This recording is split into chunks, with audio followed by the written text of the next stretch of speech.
Hi guys, tonight, we're going back to the summer of 1941, a moment in time when entire lives changed overnight. This story isn't about battles or generals. It's about the quiet fear of opening an envelope, about standing in line, trying not to shake, about being 19 and realizing your future isn't yours anymore. But before we begin, if you're someone who loves slow, curious dives into forgotten worlds, tap the like button, subscribe, and let me know in the comments where you're watching from. I'd love to get to know my viewers better. On the morning of June 23, 1941, the village was unusually quiet. The usual routine, cows, carts, gossip, stopped short the moment a black car arrived near the council building. Rumors had been spreading since yesterday's radio broadcast. Something about the Germans. Something about war. But no one knew for sure. Until now. The doors opened and 3 men stepped out. One carried a leather folder. The other 2 were wearing worn military jackets. I was standing near the well with Sasha and Misha, half listening, half watching the car. The folder man stepped into the building. 5 minutes later, the village head came out with a list. He didn't read it. He just started calling names. One by one. Loudly. Clearly. No emotions. Mine was the 3rd name. I remember feeling like I'd been called out for stealing. My stomach sank. Sasha looked at me. I looked at Misha.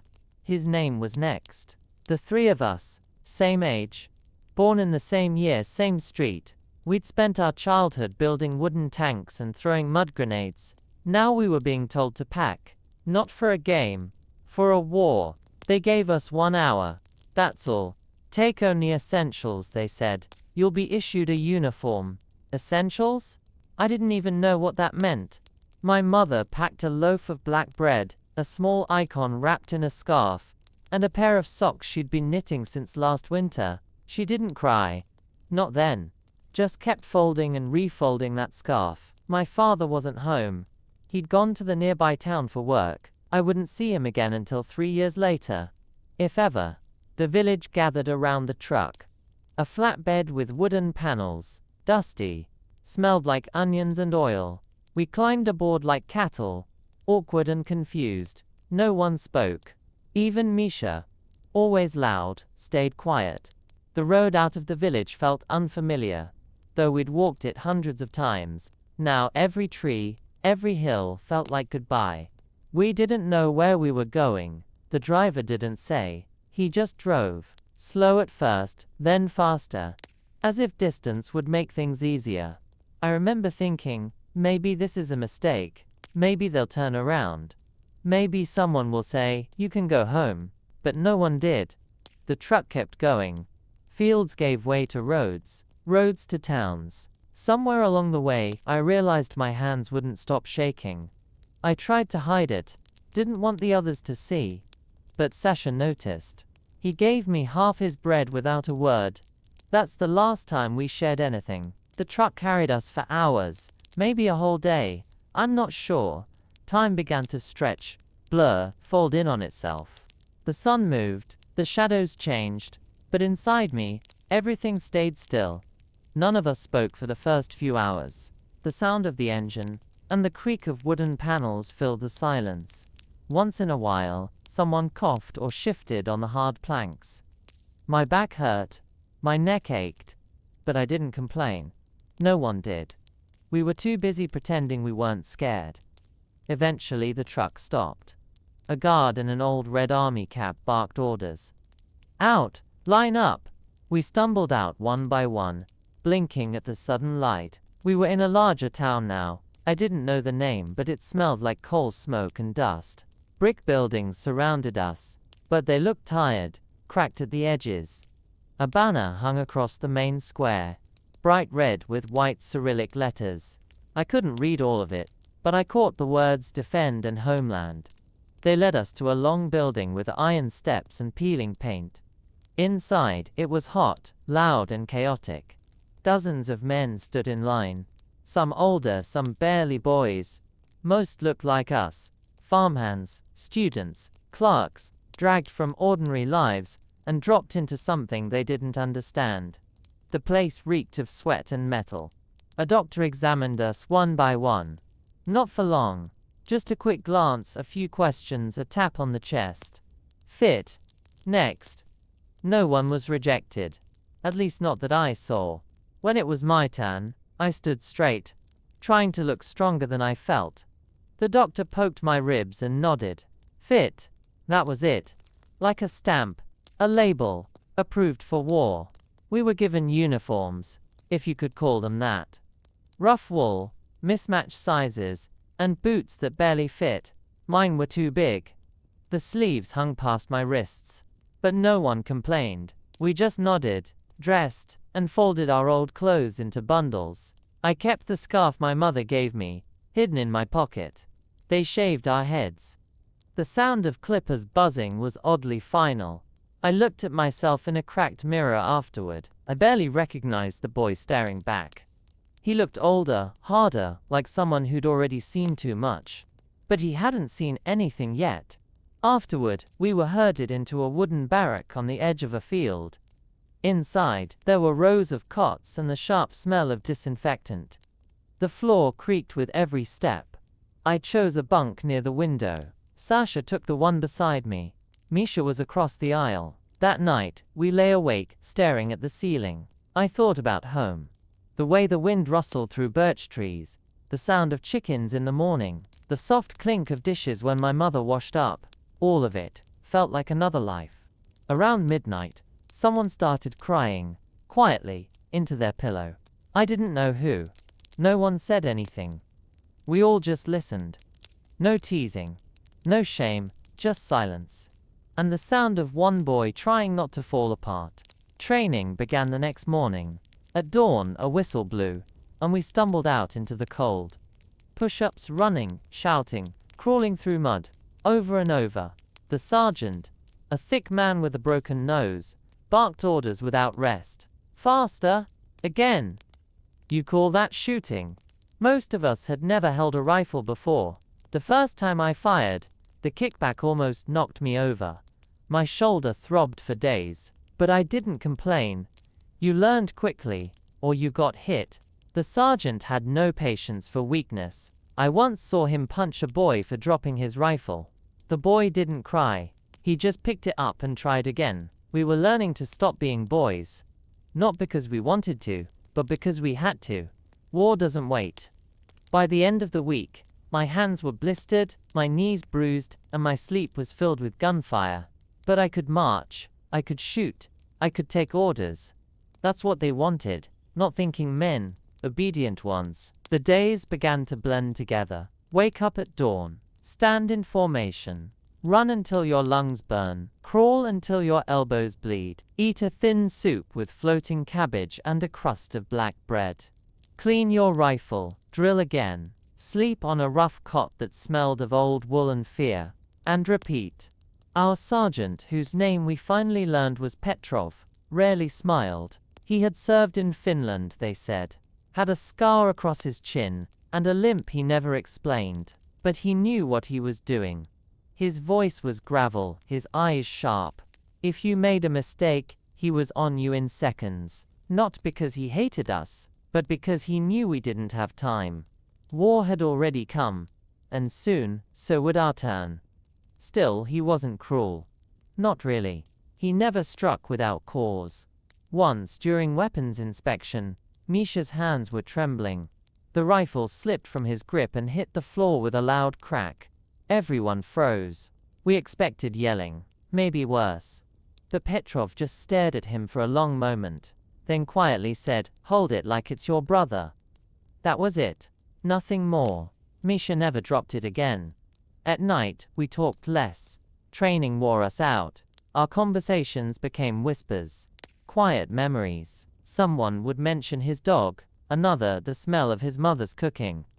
I tried to picture my home, but it was already fading, replaced by mud, sweat, and the echo of orders. Letters were allowed once a week. I wrote my first one sitting on the barracks steps under a gray sky.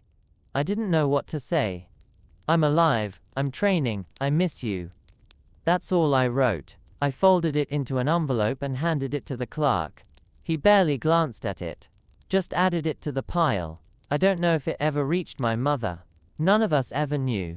Mail went out. Sometimes it came back. Often it didn't.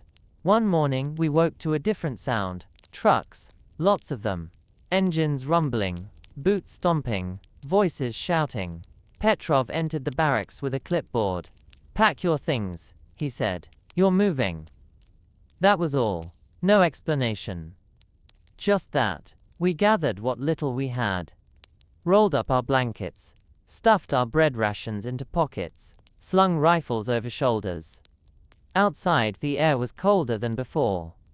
Or maybe we just felt it more. The trucks weren't the same ones from before. These were covered, marked with red stars.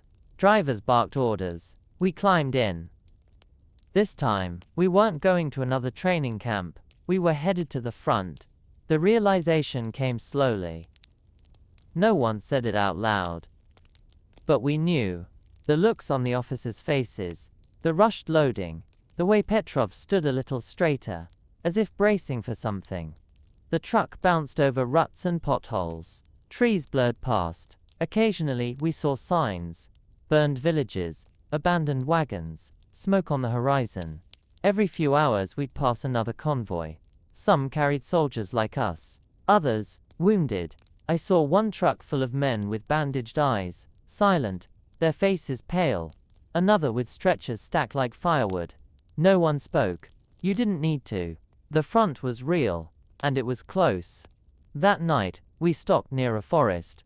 The officers set up camp quickly. No fires, just cold bread and orders to stay quiet.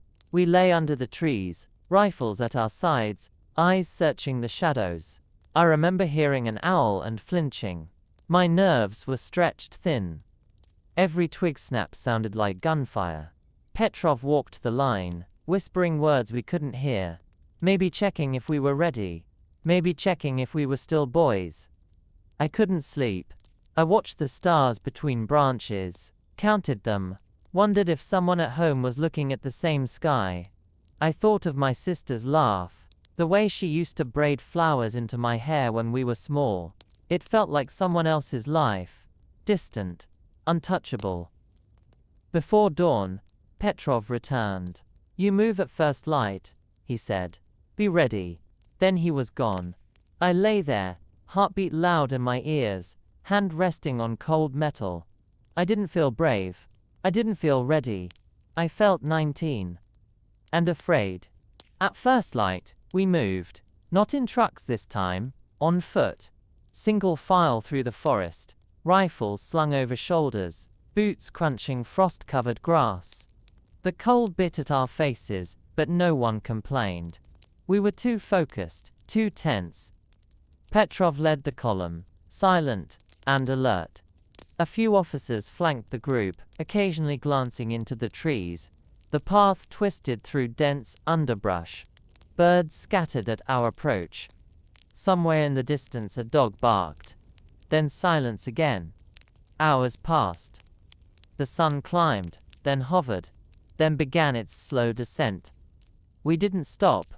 No rest. No food. Just movement. At some point, we reached the edge of a clearing. Petrov raised his fist. We halted.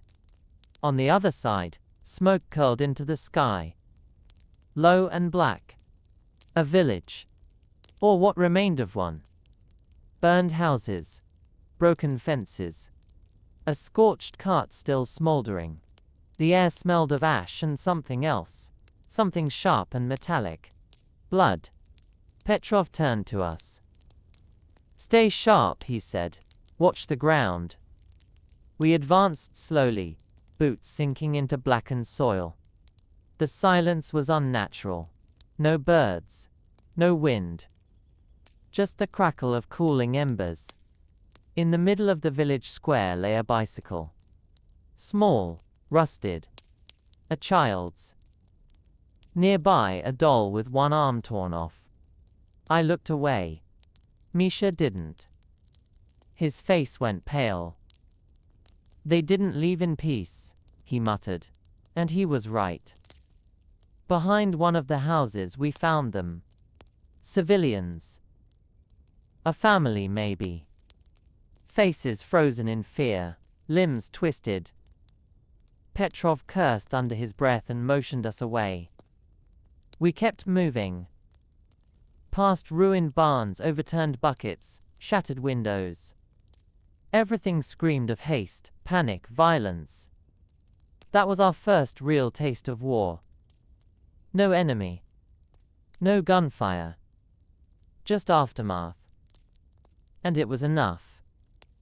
That night we camped near a stream. Petrov allowed a small fire, shielded by rocks. The heat was welcome. We sat around it, silent, staring into the flames. No one mentioned the village. Not directly. But the images clung to us. I saw them in the flicker of light, in the way Misha rubbed his hands together, in Sasha's distant stare. We ate cold potatoes and stale bread. It felt wrong to be warm, to chew, to swallow. But hunger won. It always does. I couldn't sleep again. My thoughts raced. I kept seeing the doll. The way it lay in the mud, staring at nothing. It had never done anything to anyone, none of them had. But they were gone. Erased. And we hadn't even fired a shot. In the morning, we reached our assigned unit, a rifle division stationed in makeshift trenches near a river. The soldiers there looked older, harder. Their uniforms were worn, their eyes hollow. They didn't greet us. Just nodded and went back to their routines. Digging. Cleaning weapons. Staring into the distance, Petrov spoke with the lieutenant, then came to us. "This is your home now," he said. "Dig a hole. Deep." We did. All morning.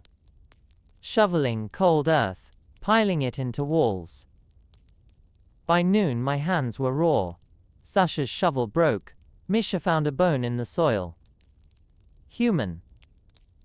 He didn't say anything, just buried it again. The trenches were narrow, damp, and smelled of mold. Water pooled at our feet.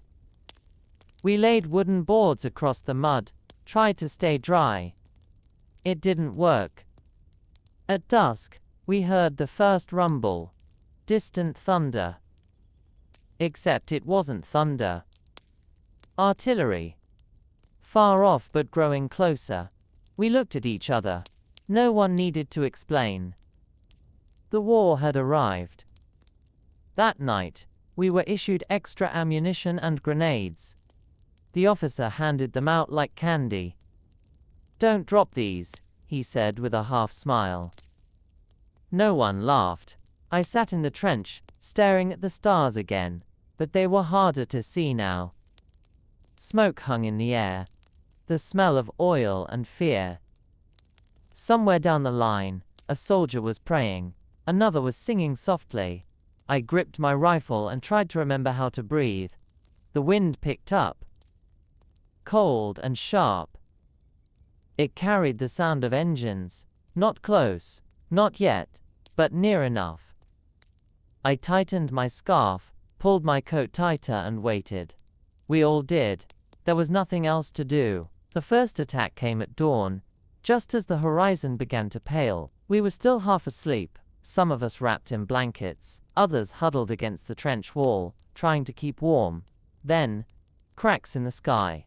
Not thunder, not distant this time. Close. Sharp. Mortar shells. The earth jumped beneath us. A deafening boom followed by screams. Dirt rained down. Someone shouted, "Incoming!" But it was too late. Another explosion. Then another. One landed near the edge of our trench. I felt the heat, heard the tearing sound of shrapnel.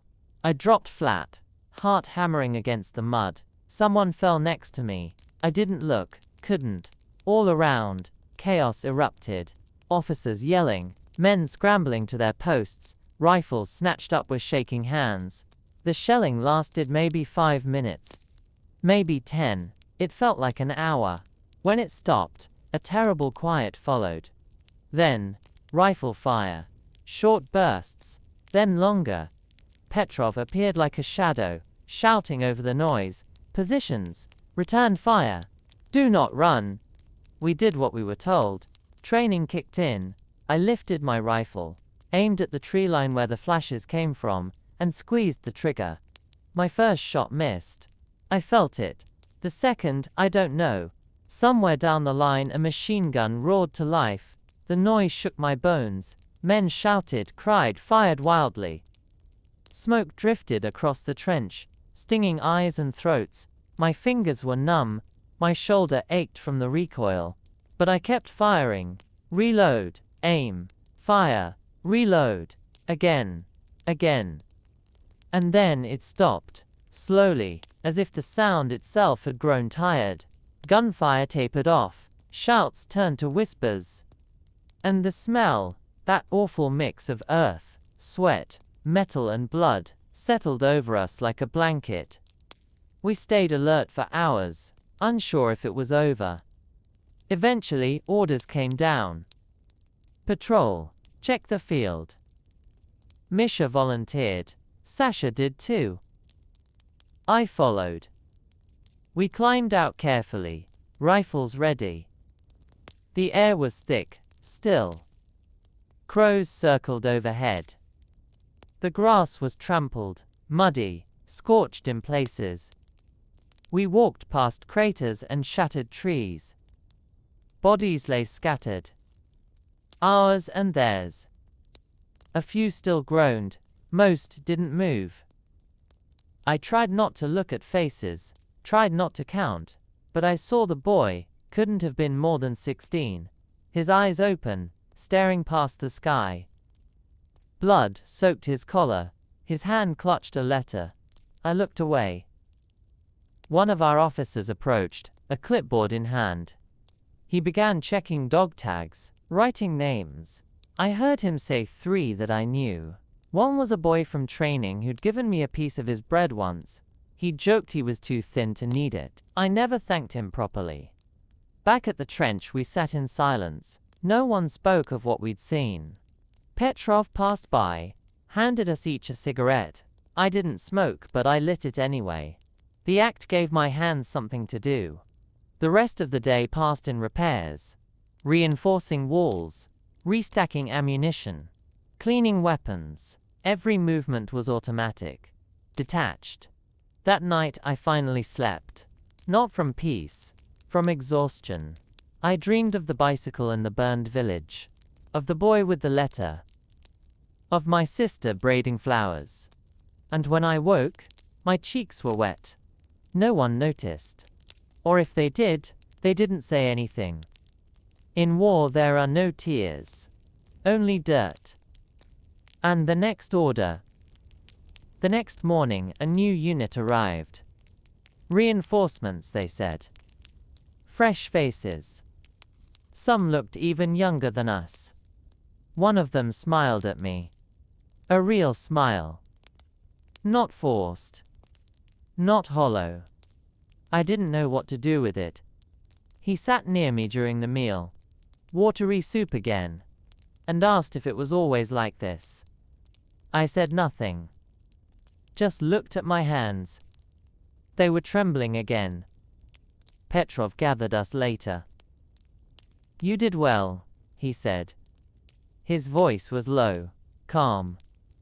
You held the line. That's all anyone can ask. We nodded. What else was there to say? No medals. No speeches.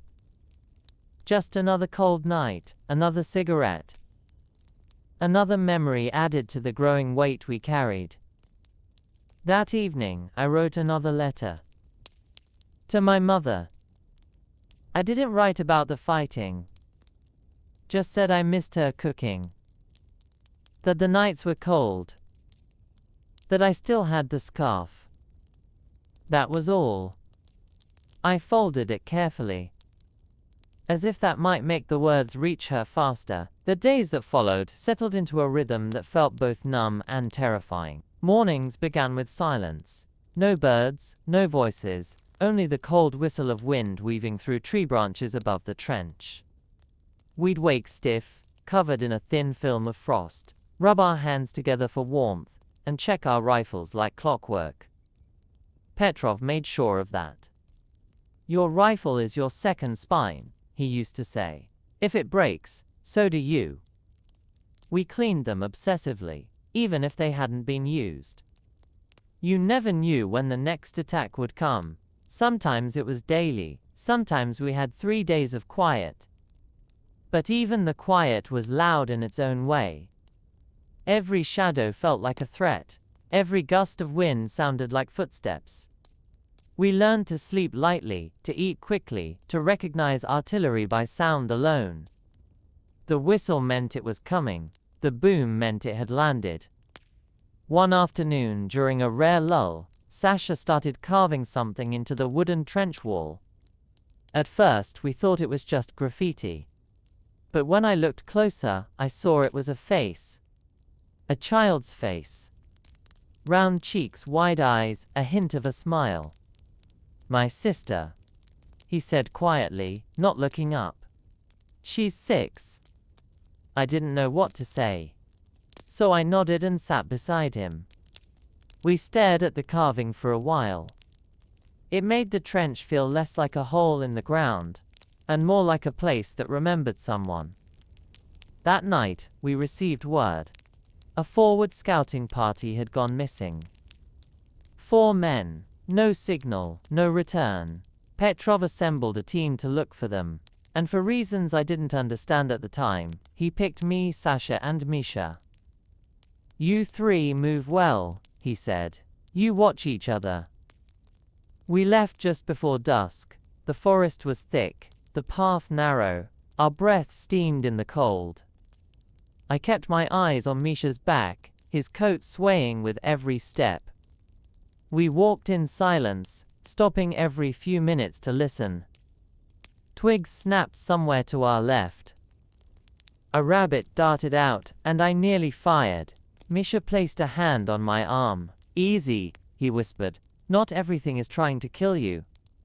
We found the first body an hour later, slumped against a tree, no helmet, bullet hole in the side of his neck. His hands still clutched the rifle, as if he tried to hold on.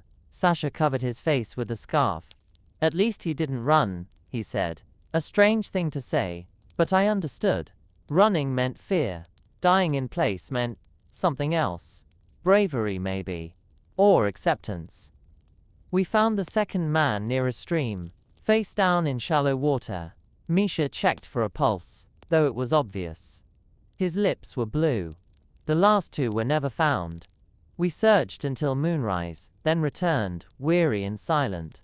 Petrov didn't ask for details. Just looked at our faces, nodded once and dismissed us. I couldn't sleep that night. My head was full of trees and shadows and the sound of running water. I kept seeing the hands of that first soldier, stiff and cold around his rifle. In the morning, it snowed. Not much, just a thin layer, but enough to change everything. The trenches turned slick, our breath hung like smoke, everything became harder. Loading, walking, even thinking. Misha developed a cough, dry at first, then deeper. He waved it off. Just cold air, he said. But I saw the worry in his eyes. A week later, it turned worse. Fever followed. He shivered constantly. Petrov called a medic, who listened to his lungs and frowned. Could be pneumonia, he said. But we've got no penicillin. Misha stayed in the barracks, wrapped in blankets. Sasha and I took turns watching him, feeding him broth, trying to keep him warm. He joked less, smiled less, but he still thanked us. Always. Even when his voice cracked. I'll be fine, he whispered one night. I just need a few days. I nodded. But I knew. We all did. And still, we hoped. Because that's what you do when there's nothing else. You hope. You pretend. You hold on. Even when it hurts. The snow thickened overnight, muting everything. Footsteps became whispers, and the distant cracks of gunfire sounded like far-off thunder behind a wall. We woke to a world painted white, the trees bowed under the weight, trenches half filled with powder. It was beautiful, in a way that felt cruel. I remember stepping outside the barracks and thinking it looked like a postcard, until I saw the frost on the rifle barrels and the red-stained footprints near the latrine. Beauty had no place here. Misha's fever worsened. His breath came in short gasps now, and he barely spoke. The medic tried everything. Mustard plasters, broth, rubbing alcohol, but the truth sat heavy in his eyes. We kept the stove burning through the night, feeding it scraps of wood and cloth, anything, to keep the warmth alive. I sat beside Misha, holding his hand, listening to his breathing like it was a clock I didn't want to stop. He opened his eyes briefly once and whispered, "Tell Mama I didn't run." Then he slipped into sleep. He never woke up. In the early hours before dawn, he passed. Quietly. No struggle. Just a long exhale and stillness. Sasha was the one who closed his eyes. I couldn't move. Couldn't speak. We buried him behind the barracks beneath a birch tree. The ground was too frozen for shovels, so we used our bayonets, cutting through ice and grief with shaking arms. Petrov stood nearby, silent, a cigarette burning low in his fingers. When it was done, he handed Sasha a tin cross he'd carved from a canteen lid. Sasha pressed it into the snow above the grave. We said nothing. No prayers. Just stood there until our feet went numb. That night, the barracks felt colder, emptier. I lay on my cot and stared at the ceiling, trying to remember Misha's laugh. It was already fading. A day later, we were ordered to move positions.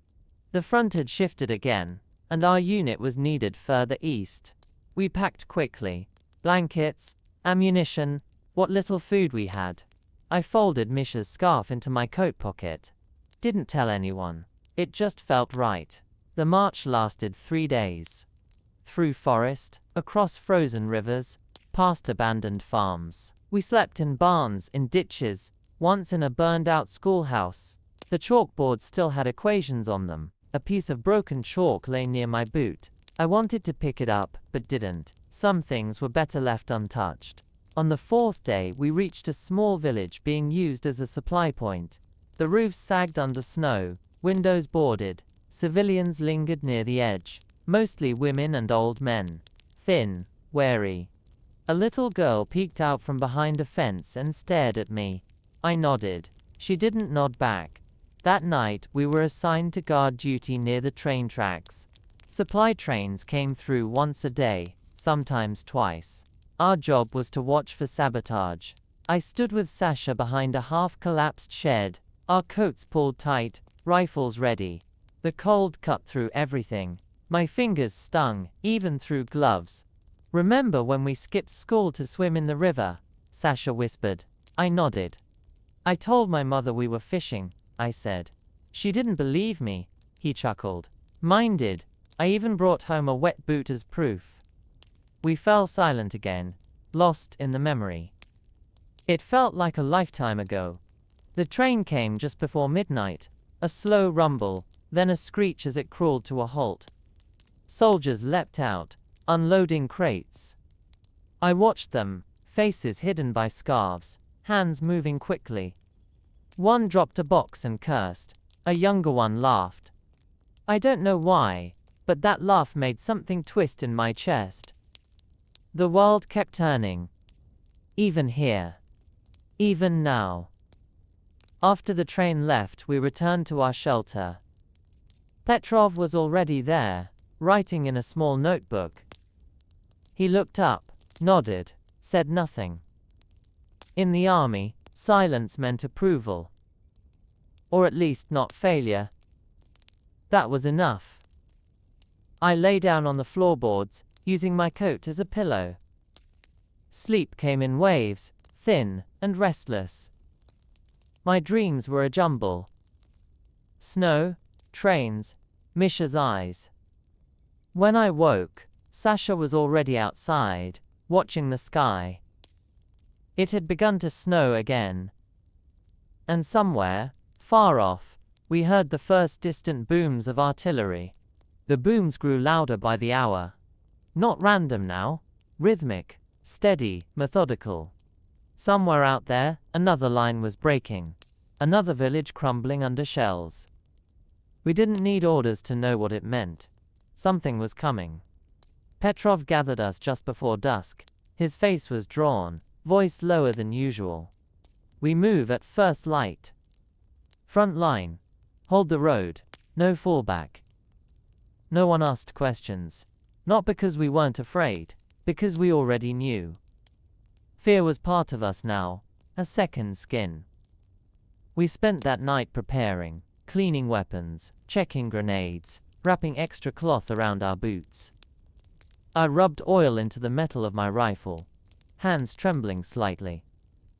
Sasha was quiet, unusually so. He sat on his cot with Misha's scarf in his lap, folding and unfolding it like a ritual. I didn't interrupt. When I lay down to sleep, the floor was cold beneath my back. I stared up at the wooden beams, trying to count the knots in the wood, as if it might keep my thoughts in place. It didn't. I dreamed of snow, of empty trenches, of someone calling my name in a voice I didn't recognize. We woke in darkness. Packed what little we had. The wind howled through the broken windows as we stepped outside. The stars were still out, pale and distant. Petrov led us in silence through the narrow roads of the village, and out into the open fields beyond. The snow had crusted over, crunching underfoot with every step. We reached the tree line just before dawn. Trenches had already been dug, shallow and hurried, lined with broken crates and sandbags. The officers pointed us to positions, marking spots with sticks and canvas. Sasha and I were placed near a bend in the road, next to a frozen ditch. From there we could see the open fields, wide and flat, perfect for tanks. "If they come, they'll come straight through," one of the oldest soldiers muttered. "This road leads straight to the city." We settled in, waited. The sun rose behind clouds, casting a weak gray light over the landscape. Time moved slowly, like molasses. Every minute felt like an hour. I gripped my rifle until my fingers ached, my breath fogged in the cold. The first shot came just after noon. A crack, then a pause, then another. Rifles, then machine guns. Then the ground shook. Mortars. Our officer yelled something, but I couldn't hear. Everything turned to noise. Men shouting, metal tearing, earth exploding. The trees behind us splintered as shells landed close. Sasha fired beside me, his face set, eyes wide. I fired too, not even aiming. Just shooting where others were shooting. A figure ran across the road, enemy or ours, I couldn't tell. A mine exploded near the ditch, throwing snow and dirt into the air. I ducked instinctively. When I looked up, Sasha was down. He didn't move. Blood seeped into the snow beneath him, turning it dark. I dropped beside him. "Sasha!" No response. His eyes were closed, lips parted slightly. I pressed my hand to his chest. Nothing. The noise around me faded for a moment. I couldn't hear the gunfire, couldn't see the chaos. Just Sasha. My friend. My brother, in all but name. Dead. I couldn't cry. There was no time. Someone grabbed my shoulder. "Position! Get back!" I stumbled up, took cover behind a mound of snow and fired blindly. My ears rang. My vision blurred. I don't remember how long it lasted. Hours, maybe. When it ended, the silence was deafening. Smoke hung low over the field. Bodies dotted the snow like broken dolls. I crawled back to where Sasha lay. Still there. Still. I sat beside him until night fell. No one came to move him. No one said a word. Just darkness. Creeping in slow. When Petrov found me, he didn't speak. just placed a hand on my shoulder and waited. I stood. My legs ached. My gloves were stiff with blood. We buried Sasha the next morning. Shallow grave, quick ceremony. A piece of wood with his name scratched into it. I kept the scarf. Folded it carefully. Pressed it to my face before putting it in my coat. I didn't cry then either. The tears would come later, when it was safe. If it ever was. The days after Sasha's death passed like smoke. Visible for a moment, then gone. I moved through them as if underwater. Sounds were distant. Faces blurred. Even pain felt dull. I did what I was told. Cleaned my rifle. Dug new trenches. Ate when food arrived, which wasn't often. Slept when I could, though the dreams were darker now. Always snow. Always blood. Sometimes I saw Sasha standing in the trench, looking at me without speaking. Sometimes it was Misha, but always silent, always still. Petrov noticed, I think. He didn't ask questions, but he kept me close, assigned me to tasks with the quieter men. One morning, he handed me a tin cup of tea and sat beside me. We stared at the horizon for a long time before he finally spoke. He was brave. I nodded. He didn't run. Another nod. Petrov didn't say more. He didn't need to. That evening, a new soldier arrived. Pale, thin, barely more than a boy. He looked 16 at most, with wide eyes and a nervous twitch in his fingers. He introduced himself as Anton. His voice cracked when he spoke. The others didn't say much to him. Newcomers rarely lasted long, and it hurt less not to know their names. But something about him reminded me of Misha. I showed him how to wrap his boots tighter, how to pack snow against the trench wall to block the wind. He thanked me 3 times in the first hour. That night he sat beside me, cradling his rifle like a lifeline. "Do you think it hurts?" he asked quietly. "Dying, I mean." I didn't answer right away. I thought of Sasha. Of the look on his face. "I think it's fast," I said. "Most of the time." He nodded, eyes shining. "I hope so."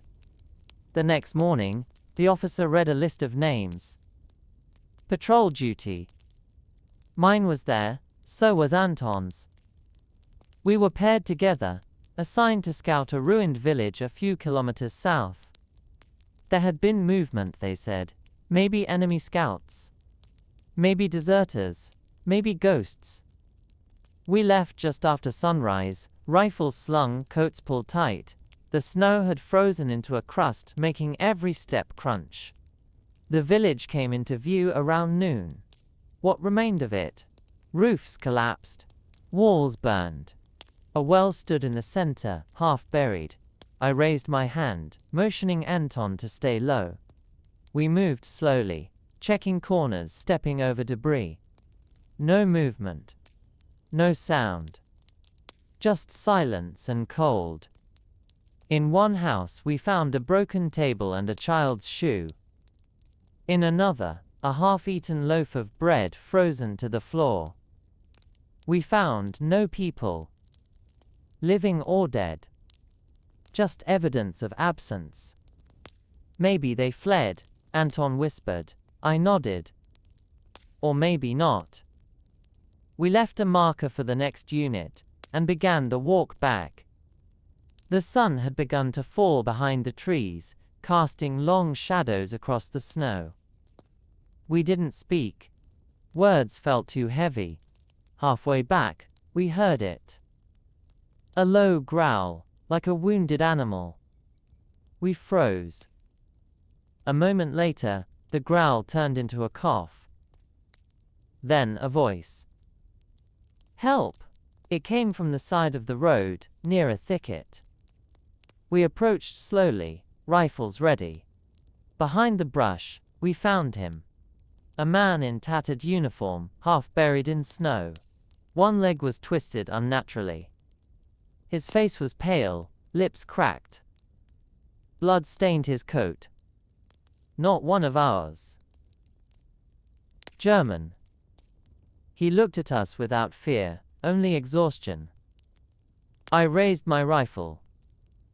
Anton stepped forward. Wait. I hesitated. The man didn't move. Just lay there, breathing shallow. Anton crouched beside him, pulled off his glove, and touched the man's forehead. He's burning. He's the enemy. He's dying. Silence stretched between us. Then Anton opened his canteen and held it to the man's lips. The soldier drank. Barely. I kept watch, rifle raised. After a few minutes, Anton stood. He won't make it through the night. We didn't carry him. We couldn't. But we covered him with a blanket and left a flare near his feet. So someone might find him. Maybe. Maybe not. As we walked away, Anton looked back once. He looked younger than me. I didn't answer. Back at camp, we didn't report the soldier. Just the village. The empty houses. The wind in the chimney. That night, Anton slept without speaking. I lay awake, listening to the quiet. The kind that wasn't peace. Just the space between storms. Snow continued to fall through the following week, blanketing the trenches, softening the edges of destruction. It gave the illusion of stillness, as if the world had decided to forget the war, even for a moment. But beneath that quiet surface, we knew better. The artillery didn't fire every day now, but when it did, it came without warning. The shells dug craters into the whiteness, splattering red where men once stood. I began to lose track of time. Days blurred into one another, marked only by meals, thin soup and hard bread, and the shuffling of the watch rotation. My hands were cracked from the cold, my boots stiff with ice. I stopped writing letters, not because I didn't want to, but because I no longer knew what to say. The words felt empty. I'm alive didn't mean the same thing it used to. One morning, while clearing snow from the trench steps, I heard laughter. Real laughter. I looked up to see Anton with a piece of charcoal, sketching something on the inside wall of the dugout. It was a crude drawing, a snowman holding a rifle, wearing a helmet too big for its head. Underneath he'd written, "Guard duty." I stared at it for a long moment, then laughed too. It felt strange, like using muscles I hadn't moved in months. "I used to draw cartoons for my school paper," he said, wiping his hands. "They weren't very good." "This one is," I said. He smiled, and for a moment, the trench didn't feel so deep. That afternoon, Petrov called for volunteers, for a supply run to a nearby depot. The road had been shelled 2 days earlier, and the last delivery never arrived. I raised my hand without thinking. Anton did too. We were given a sled, 2 rifles, and a note with a list. The depot was 6 kilometers away, through forest and open field. We left before dusk, hoping to return under cover of darkness. The snow was heavy, slowing our progress, but the air was still. No wind, no gunfire, just the sound of our boots and the sled scraping behind us. We talked little. Focused on the path. About halfway there we passed a frozen lake, its surface shimmering with the last light of day. Anton stopped. "It's beautiful," he said. I looked out across it, then back at him. "We should keep moving." He nodded, but I saw it in his face, that longing for something untouched, something whole. The depot was a ruined station house, manned by a few soldiers huddled around a fire barrel. They checked our papers, handed over a crate of supplies, mostly bandages, bullets and tinned meat, and wished us luck. We turned back immediately. The night came faster than expected. The moon rose behind clouds, casting everything in gray. About 2 kilometers from our line we heard movement. Fast. Deliberate. Not animals. Not wind. We dropped the sled and crouched behind a snowbank, rifles ready. Shadows moved between trees. 3. Maybe 4. Voices followed. Sharp. Unfamiliar. German. I met Anton's eyes. He was calm. Steady. We waited. The patrol passed within meters of us, unaware. When their voices faded, we didn't speak, just dragged the sled forward, slow and quiet. We made it back just before midnight. Petrov took the supplies without a word, but I saw the relief in his face. The next morning, Anton's cartoon had a new addition, the snowman now pulling a sled marked hero. I shook my head, smiling. You'll get us both in trouble. Maybe, he said. But at least we'll be remembered. I didn't say it out loud, but I knew he was right. In a war where names disappeared faster than snow in spring, a smile drawn on a wall could last longer than a grave. Winter deepened. The snow, once a novelty, became a weight. It soaked through boots, froze fingers, and dulled every sound. The cold was no longer something outside of us. It lived in our bones, settled behind our eyes, whispered in our sleep. Even the rifles felt brittle, their metal unforgiving against bare skin. We wrapped everything in cloth, our hands, our faces, even the bolts of our weapons. Some mornings, we woke to find men frozen where they'd sat, heads bowed like they'd fallen asleep, and never woke. No one screamed, no one wailed. We simply wrapped them in their blankets and carried them to the edge of the line, where the snow would take them back. Supplies came less often. Food was scarce. The hard bread grew harder. The soup thinner. Once, we received a shipment of meat that turned out to be horse. No one complained. We boiled it with frozen potatoes and were grateful. Hunger had become its own kind of silence, a dull ache that pulsed beneath everything we did. Despite it all, Anton kept drawing. His cartoons changed, less silly now, more real. A snowman sleeping in a trench, a helmet hanging from a stick. Once he drew a hand reaching from the snow, holding a blooming flower. When I asked what it meant, he said, "I don't know, maybe nothing, maybe hope." I didn't ask again. One evening, as we sat cleaning rifles by lantern light, a shell landed somewhere in the distance. We paused, listening. Another followed. Then, another. Petrov appeared at the dugout entrance, face tense.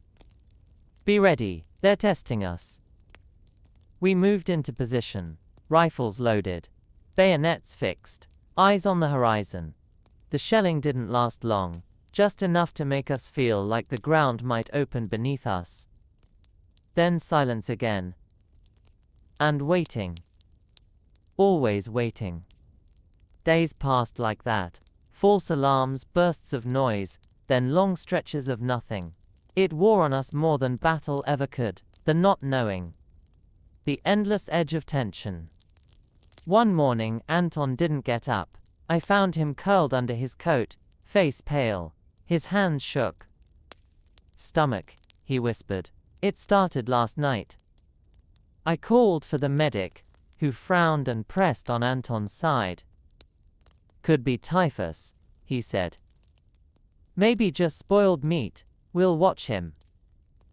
There were no real treatments. Only rest, warmth, and hope. I gave him my blanket, heated snowmelt over a candle, and helped him sip. He tried to smile. "You're a terrible nurse," he joked. I smiled back, but it didn't reach my eyes. He worsened that night. Fever climbed. His breaths came fast, shallow. He gripped my hand until my fingers went numb. "Don't let them forget me," he whispered once, voice cracked and small. "Draw something for me when you get home." I nodded, though I didn't believe there'd be a home to return to. By morning he was gone. Just like that, no scream, no thrashing, just gone. Petrov gave me the afternoon to bury him. Alone. I found a spot beneath a tree, where the snow had drifted high. I dug until my arms failed me, laid him down carefully, covered him slowly. I placed his last drawing, folded and wrapped in oilcloth, beside him, the one with the flower in the snow.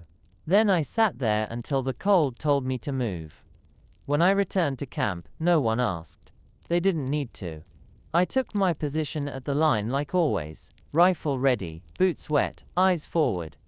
That night, the wind howled, like it knew something we didn't. I lay awake, staring at the cartoon on the trench wall. The ink had begun to fade. Like everything else, the thaw began in late March, almost unnoticed. It started with dripping, the slow, rhythmic tapping of melting snow sliding from the trench roof. Then the ground softened, swallowing boots with a sickening squelch. Mud replaced frost, and with it came the stench. Rotting food, unwashed bodies, and something else. Something older, buried under snow for too long. Spring didn't bring relief, only change. Where winter had numbed us, the thaw awakened everything. Aches in our joints, hunger in our bellies, grief we thought we'd buried deep. There were fewer of us now. Many had been transferred, injured, or simply gone. No announcements, no ceremonies, just empty cots and unclaimed coats. Petrov had stopped calling roll. He knew who was left. The silence between us grew heavier. We spoke in nods, in glances, in the soft creak of rifle straps. One morning, a new officer arrived. Lieutenant Karpov. Young, fresh uniform, polished boots. He looked like someone out of a recruitment poster. Too clean, too sure. He gathered us for a speech. "Comrades," he began, voice firm. "The war turns in our favor. The fascists retreat in places. Reinforcements are coming. Supplies too. But we must hold. Every meter matters. Every man matters." He paused, scanning our faces for belief. Found none. "Dismissed," he said. That was his first mistake. Assuming we needed speeches. We didn't. We needed rest. Bread. Sleep without shells. Still he tried. To his credit, he walked the line each day, spoke to every man, learned our names.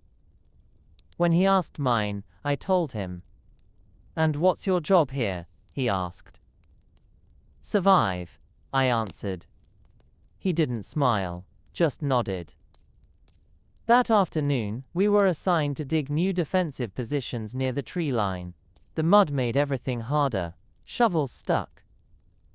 Boards snapped. Petrov oversaw silently, his eyes darting toward the sky every few minutes. "They'll come when it dries," he muttered. "They always do." And they did. Just before dusk 2 days later. The first shell landed near the latrines, sending a geyser of dirt and fire skyward.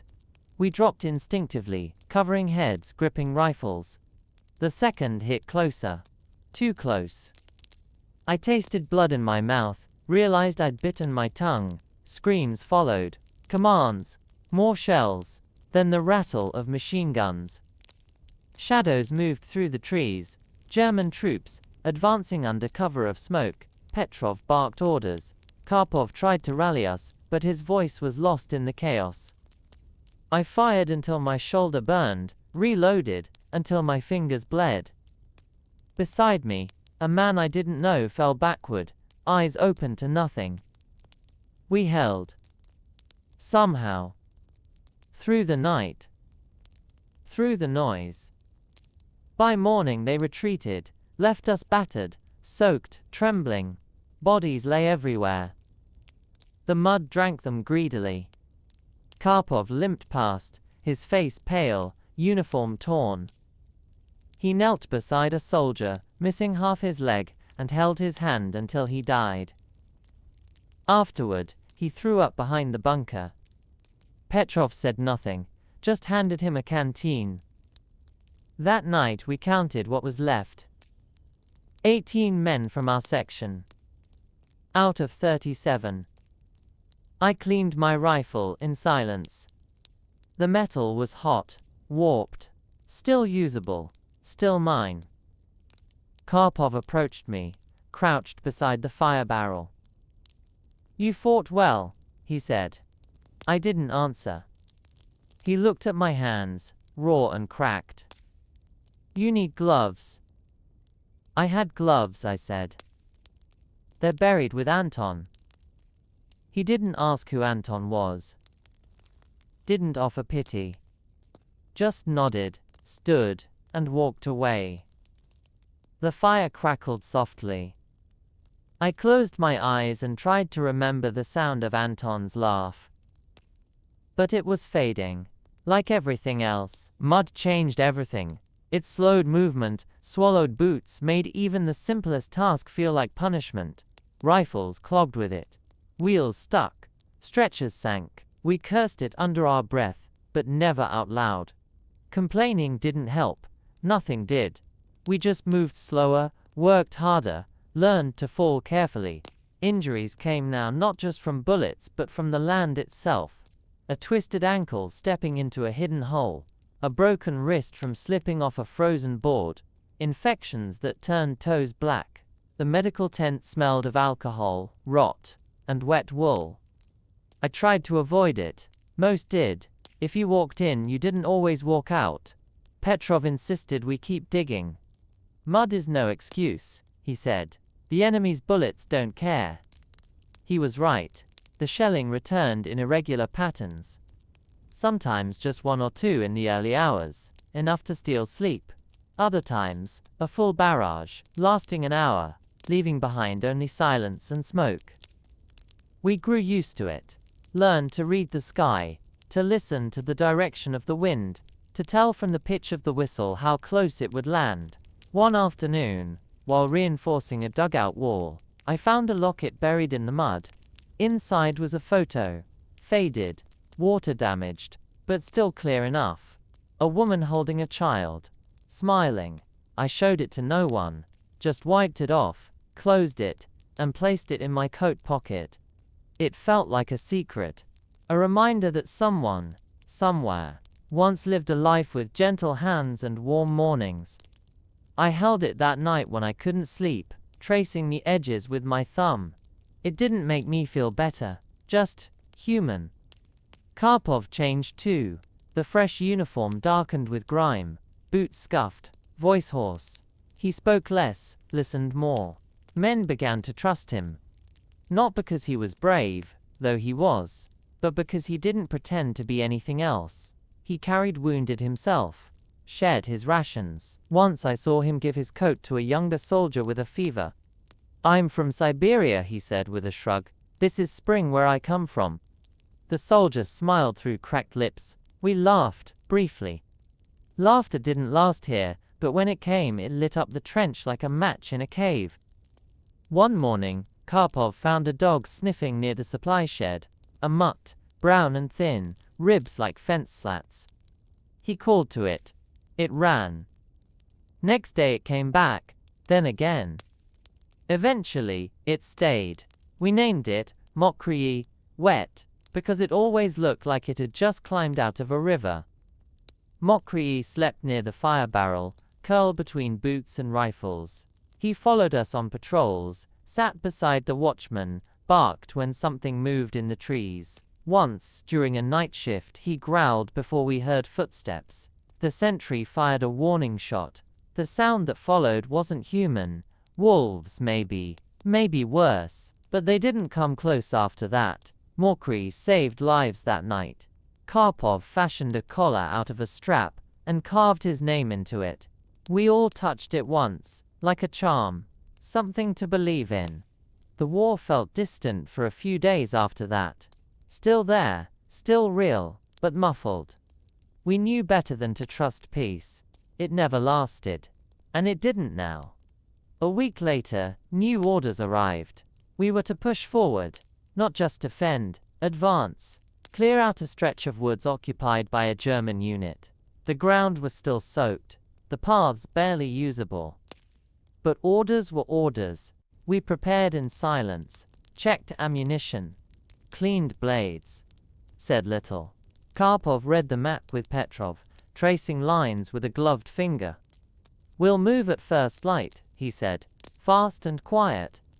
Fast and quiet. That's how they always wanted it. But war was never either. We moved at first light, just as Karpov said. The sky was pale, washed in soft blues and grays, and the ground beneath our boots sucked with each step. 23 of us. Rifles loaded. Bayonets fixed. Mokri followed at the back of the column, ears alert, tail low. No one spoke. Breath steamed into the morning air and vanished. The woods ahead were thick. Birch and pine, dense with undergrowth and shadows. We entered like ghosts, one behind the other, boots muffled by damp moss. Karpov took point, his steps precise, movements calm. I followed behind him, eyes scanning every tree, every dip in the path. My heart beat slow but heavy, like a drum in fog. We were hunting, and being hunted. The further we went, the colder it felt. The trees blocked the sun, and the wet air clung to our skin. A branch snapped to our left. We froze. Rifles raised.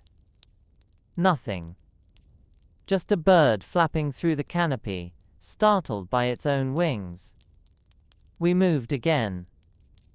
At a clearing, Petrov raised his fist. We stopped. The air was too still. Something wasn't right. Then the first shot rang out. A crack. One of ours dropped without a sound, crumpling forward. We scattered. Took cover behind fallen logs, in shallow dips. Gunfire erupted from ahead. Short bursts, then longer ones. I pressed into the mud, feeling it seep through my coat. Around me, the world narrowed to movement and noise. Karpov shouted orders. Flank left, push them. I crawled, keeping low, rifle tight against my chest. Someone screamed behind me. Another fell. I reached a cluster of rocks and fired toward the flashes ahead. Didn't think, just aimed and fired. My shoulder jerked with each shot. Fingers numb. Ears ringing. Petrov advanced beside me, fearless, yelling something I couldn't hear. A grenade landed nearby. I ducked. Dirt and smoke filled my mouth. When I looked up, Petrov was gone. I crawled to where he'd been. A crater. Shrapnel. Blood. Part of his coat hung on a branch. Nothing else. My hands shook, but I kept moving. Karpov signaled forward. Karpov signaled forward. And we pressed on, inch by inch. We reached their position after what felt like hours. 2 bodies. Young. German. They had dug shallow foxholes, half covered with branches. A radio unit nearby was shattered. Antenna bent. Karpov kicked away a pistol lying in the mud. Then silence. Just our breath and the hum of blood in our ears. We counted. 14 of us left, out of 23.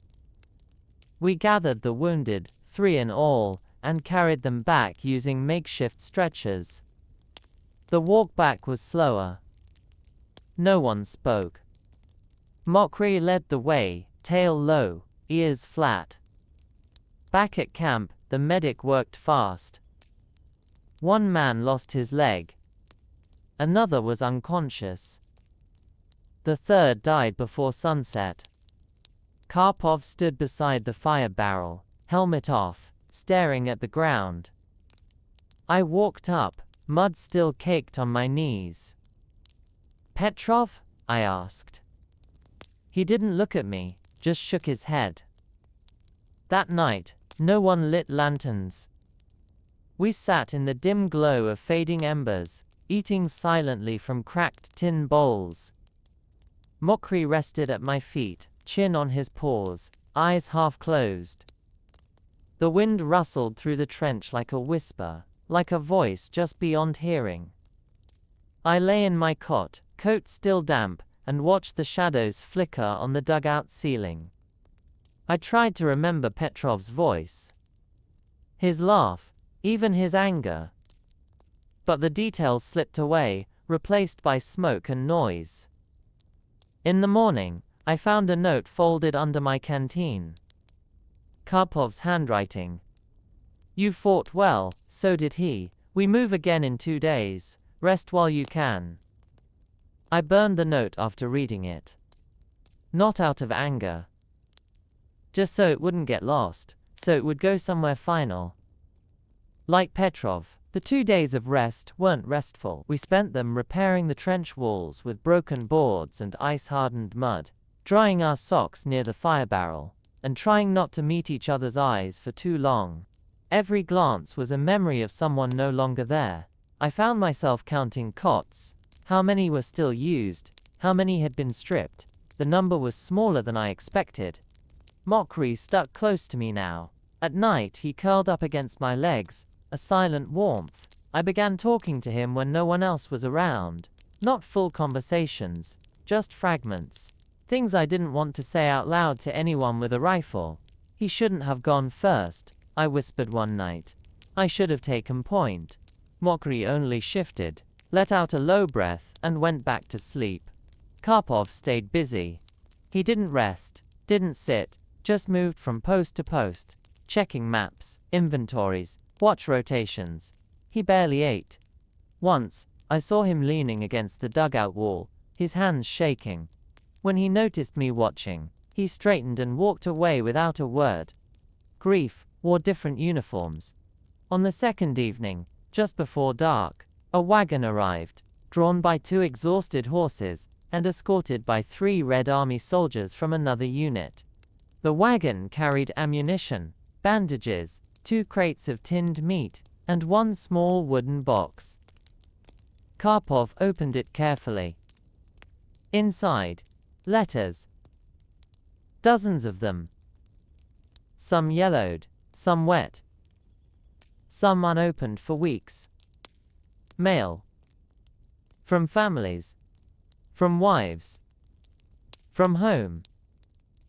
A silence fell over the trench as he handed them out, name by name. Some men cried, others laughed. Some opened the envelopes with shaking hands, some couldn't bring themselves to. One letter was addressed to Anton. I held it for a long time before giving it to Karpov. He read the name, looked at me, then placed it in his coat without speaking. I never asked what it said. My own letter was from my sister. Short. Written in blue ink with neat lines. We are alive. Mama coughs sometimes but still bakes bread. Papas is still gone. The radio says we are winning. Are you winning too?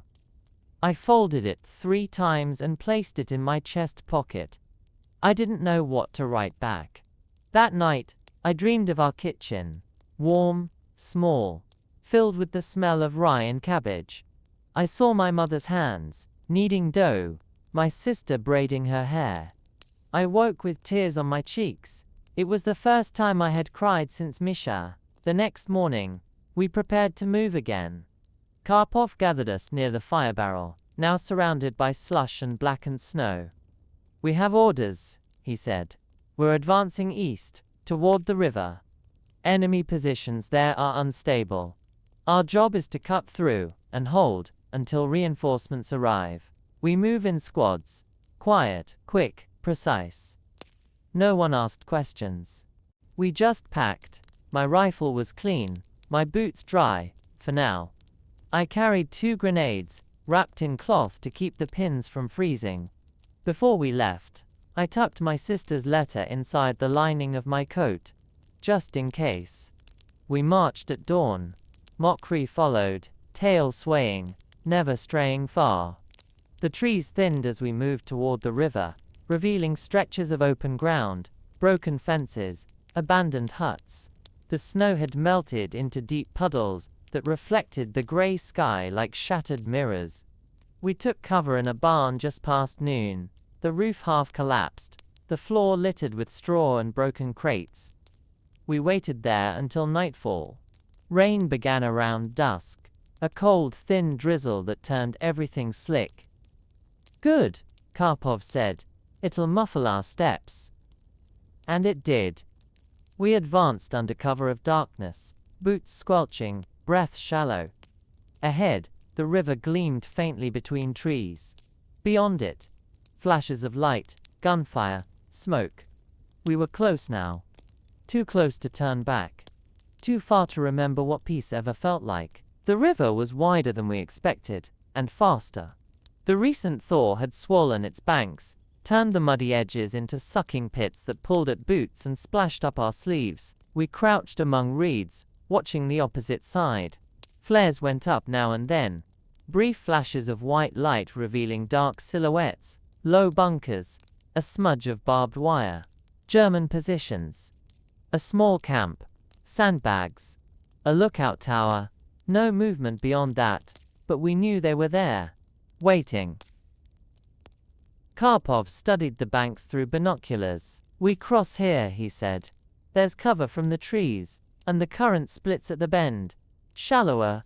We'll use the logs." Someone had dragged half-rotted timbers from a fallen shed to the edge of the river. We tied them together with signal wire and rope scraps, forming a crude raft. It wouldn't carry many. 3 at a time, maybe. We moved quickly, silently. No lights, no words above a whisper. I was in the second group, rifle held above my head, coat soaked to the waist. The water was icy, biting through layers in seconds.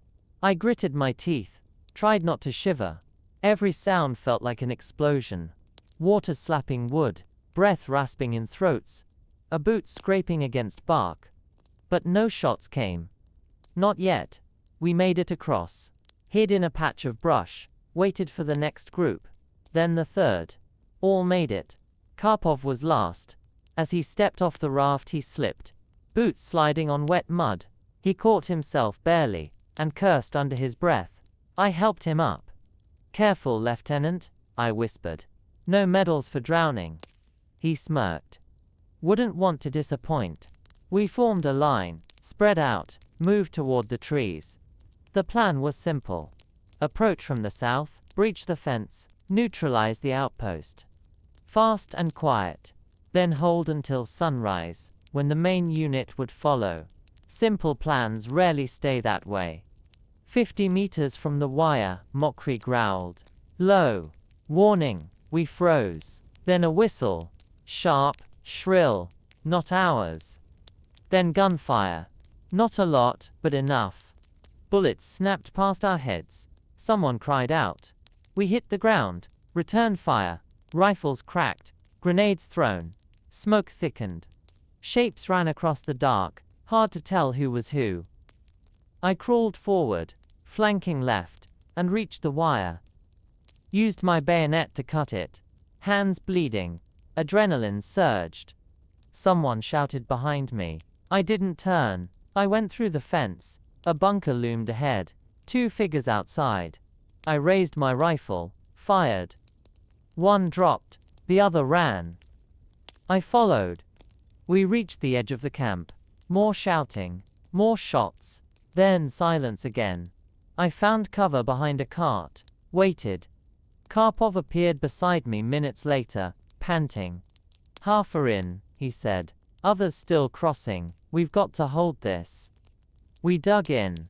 Set up a perimeter. Moved the wounded behind a ruined wall. Mokri barked once, sniffing the ground, then lay down beside a soldier missing part of his arm. We had no morphine left. Only rags and shaking hands. Rain soaked everything. Maps, uniforms, gunpowder. But we stayed. At dawn a shell landed near the river. Then another. The main unit had arrived. The Germans began to fall back. We held the position, barely. 3 dead, 7 wounded. Karpov limped, shrapnel in his thigh. I had a burn across my ribs, black and blistered. Mokrai had vanished during the worst of it. We found him hours later, behind the fence, curled beneath a tree, alive, but limping. A bullet had grazed his flank. I carried him back across the river myself. That night, the fire burned brighter than usual, not from celebration but necessity. We needed to feel heat, to feel alive. I sat beside Mokri, cleaning his wound with boiled water, and whispered, "You're braver than all of us." He didn't move, just rested his head on my boot, eyes half closed. I thought of Anton, of Petrov, of Sasha, of all the moments that led here, and I wondered, not for the first time, if any of it would ever make sense. The morning after the river crossing was quiet in a way that didn't feel natural. No gunfire, no shouting. Just the groan of injured men shifting on stretchers and the slow drip of water from our coats and helmets. We had taken the outpost, but it felt less like a victory and more like a temporary pause in a song that never ended. The ground was black with mud and blood, and the air carried the sharp metallic scent of gunpowder and wet iron. We buried the 3 who didn't survive. One of them was a boy named Yuri. I'd spoken to him only once. He'd asked if I had any dry matches. I hadn't. Now he lay under a mound of earth, marked by a stick, with his name carved in it by someone who couldn't spell. We didn't correct it. That afternoon, the reinforcements moved in, bringing fresh supplies and fresh eyes. The new faces looked at us like we were something out of a different world. I saw one of them glance at my coat, caked with dried blood and river silt, and look away quickly. I didn't blame him. If I'd seen myself a few months ago, I might have done the same. Karpov refused to rest. Despite the wound in his leg, he limped from squad to squad, organizing positions, checking ammunition, marking fallback routes in the dirt with a stick. The medic scolded him, but he didn't listen. "He thinks if he stops moving, he'll disappear," someone whispered. I believed it. That night, I sat with Mokri near a barrel fire. His flank was healing, slowly. He slept most of the time now, but his ears still twitched when something moved nearby. I fed him a bit of bread soaked in broth. He licked my fingers after. It was the warmest thing I'd felt in days. The letter from my sister was still in my coat, now soft and frayed around the edges. I reread it under the firelight. Her handwriting was small, careful. "When you come home," she'd written, "I want to make you tea and listen to everything, every little thing."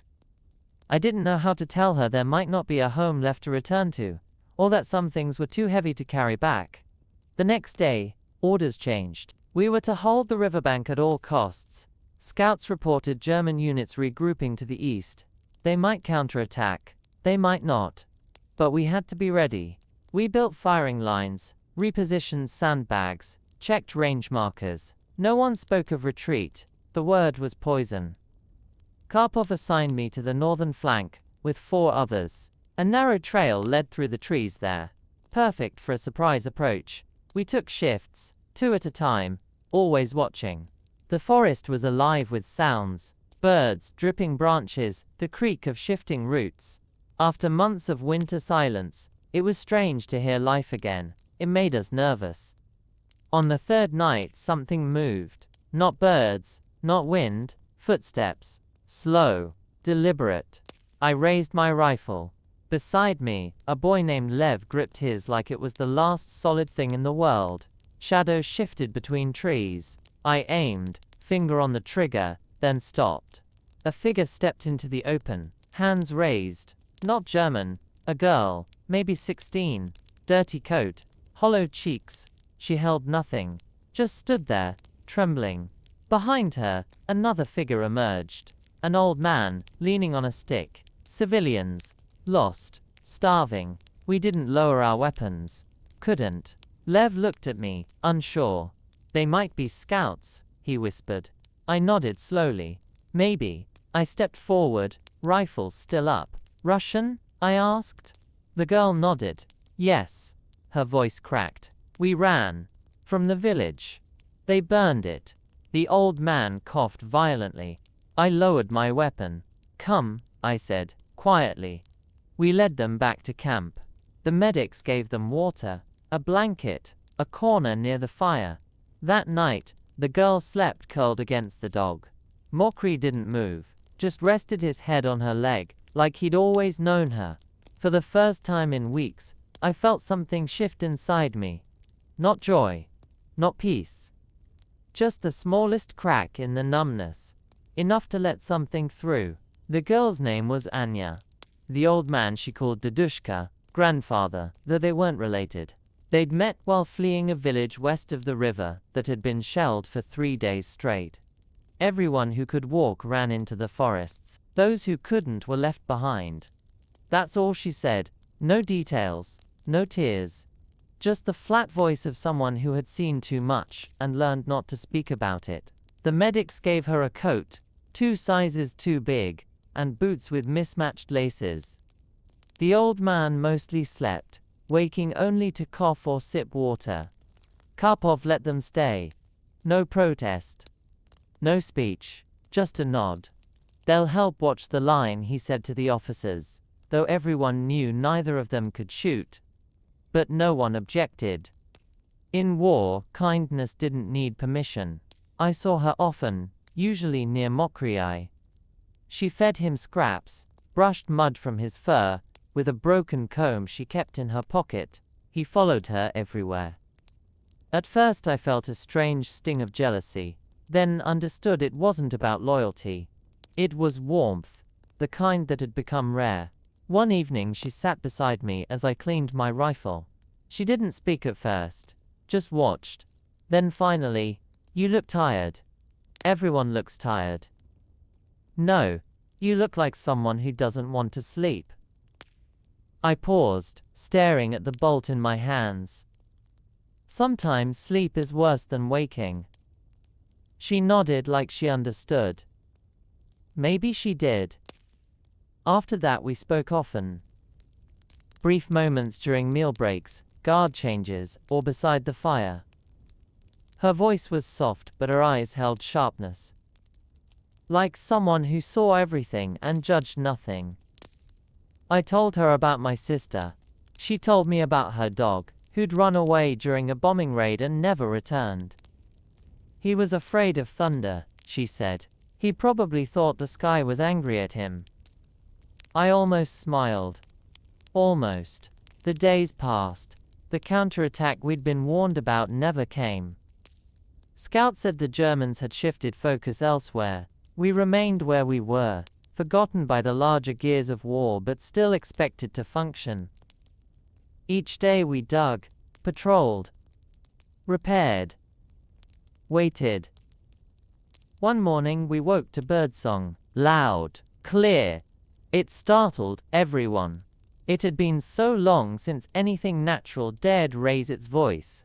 Some laughed, others just looked at the sky like it was a stranger. Anya stood near the river bank, her coat wrapped tight. "They sing because they don't know better," she said. "Or maybe they do and don't care." I didn't know which answer I preferred. That evening Karpov gathered us near the edge of the woods. "High Command is moving the front," he said. "We're pulling back west, 10 kilometers. New position. Fresh supplies.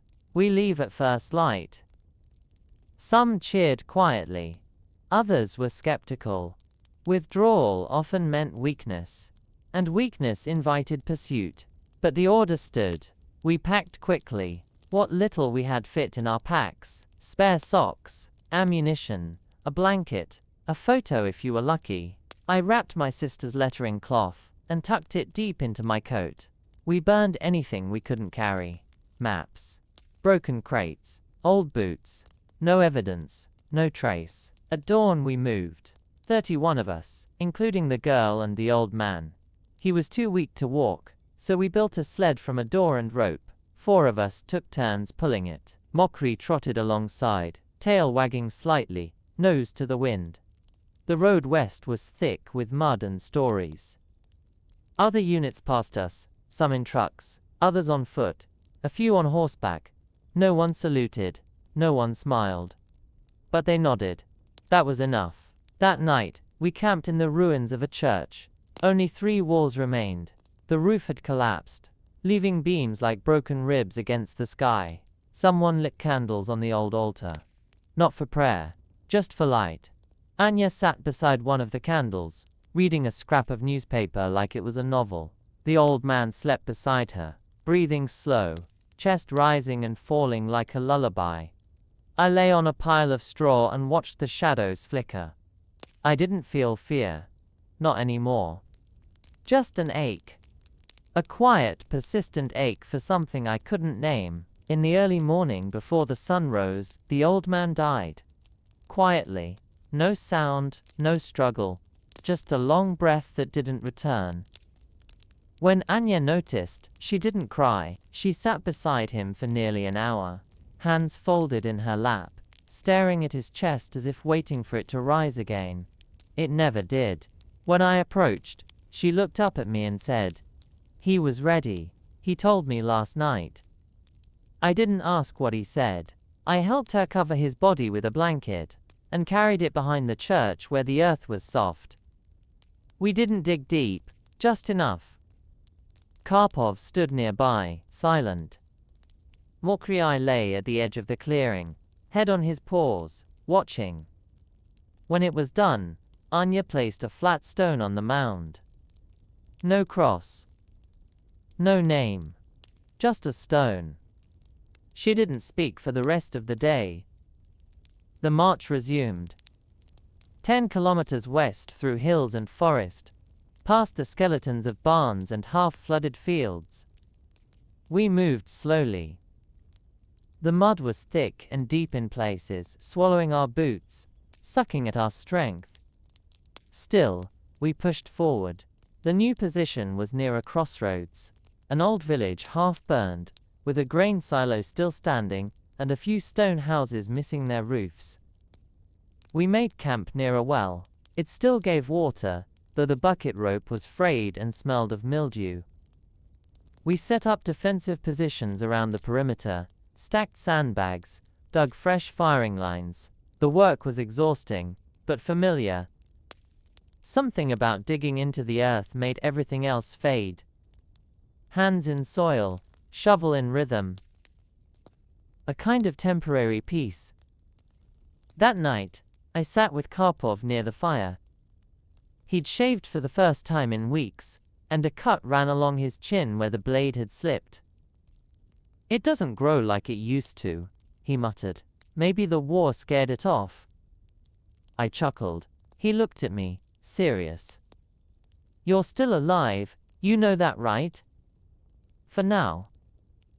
"No, I mean really alive. You haven't let this turn you into stone. That matters." I didn't answer. I didn't know how. I thought of Sasha, Misha, Anton, Petrov, the boy with the letter. All gone. And me, still here. Breathing, eating, walking. But I didn't feel alive.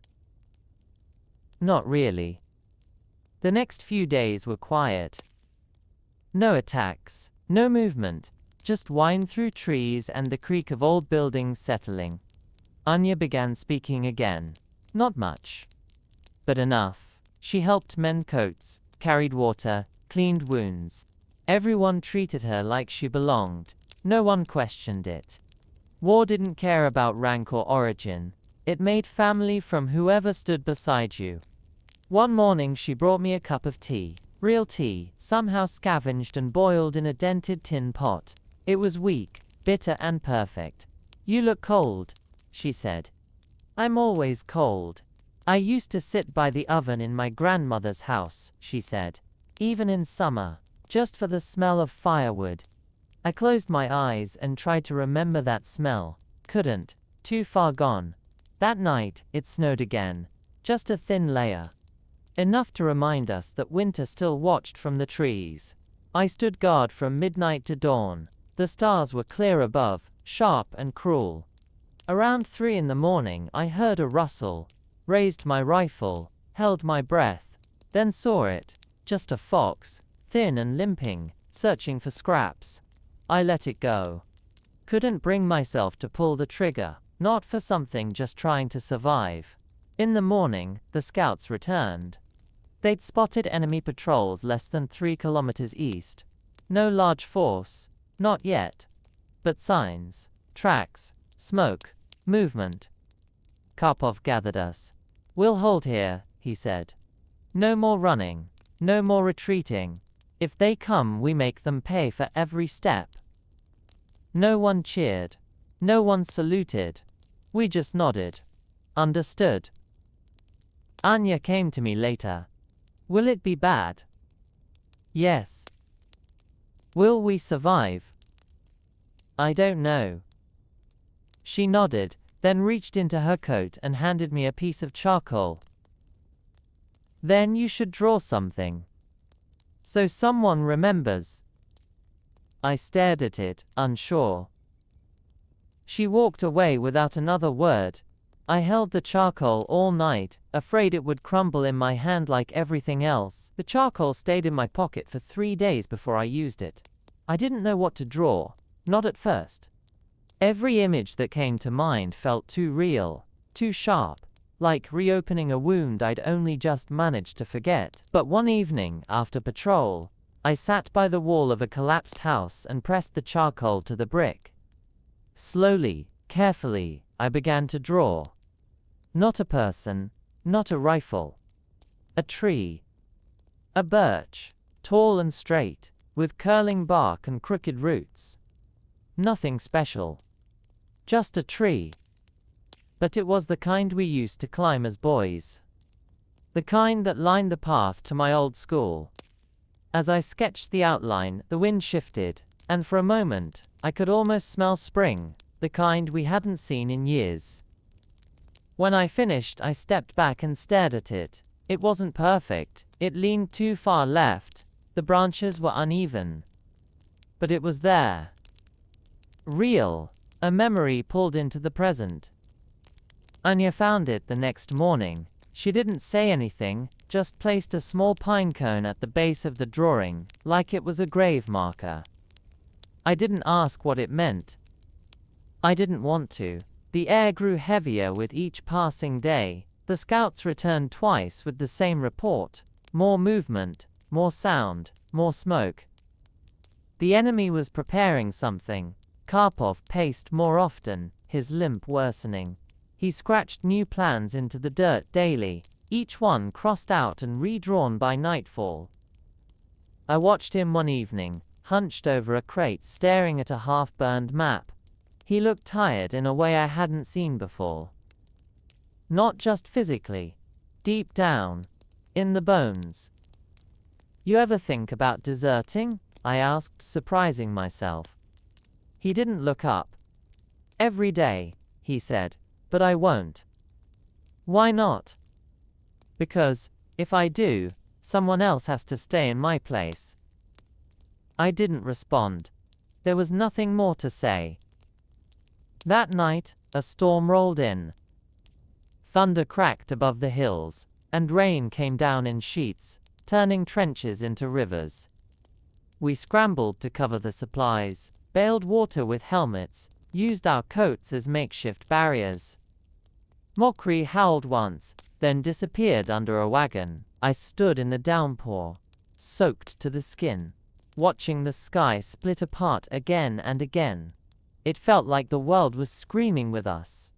In the morning, everything was heavier. The ground, the air, our hearts. Word came down. Dig deeper.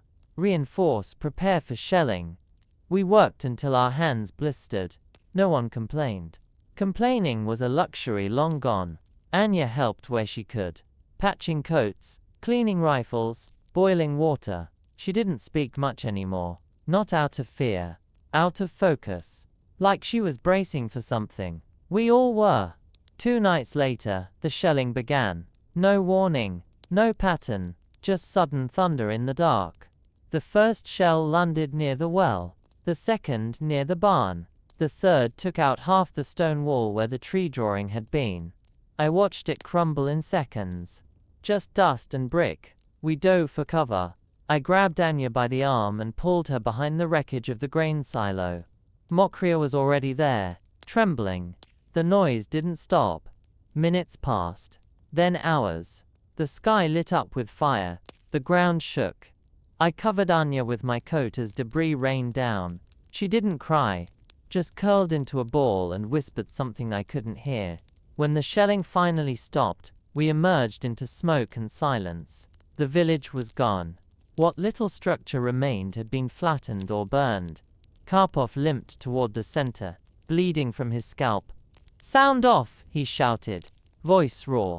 One by one, voices answered. Some didn't.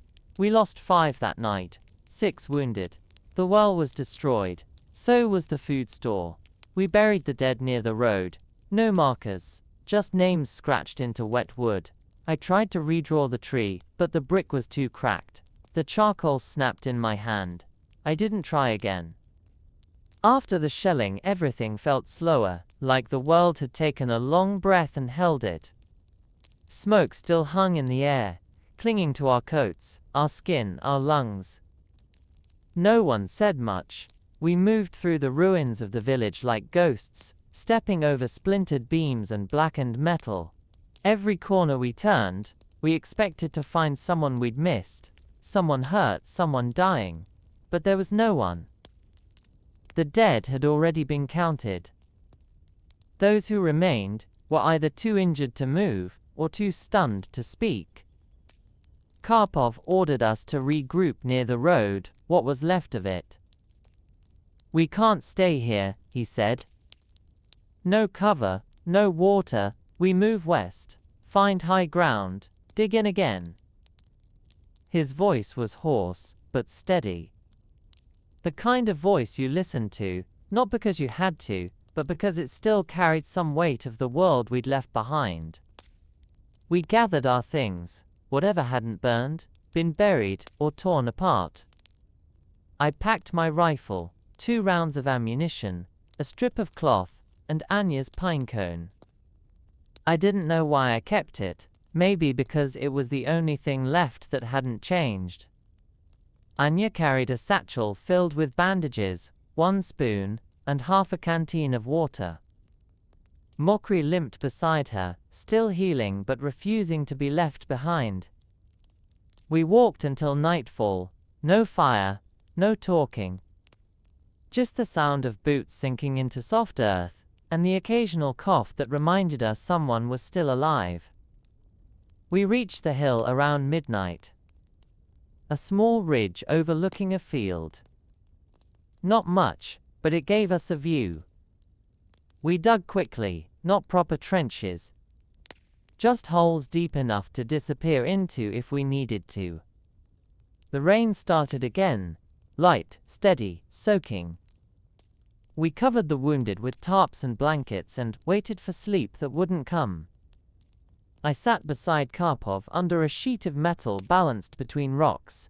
He held a notebook in his lap, the pages too wet to write on. "I used to be a teacher," he said suddenly. "History. Back in Novgorod." I looked at him. "What did you tell your students about war?"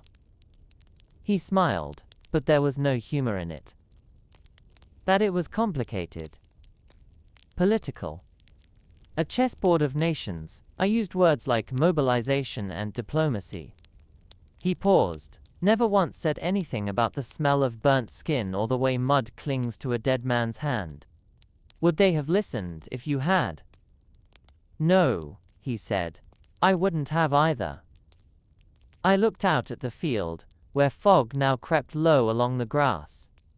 "They still teaching back there?" "I hope so," he said. "Someone has to." The next morning we received a message via radio, static-filled and half-garbled.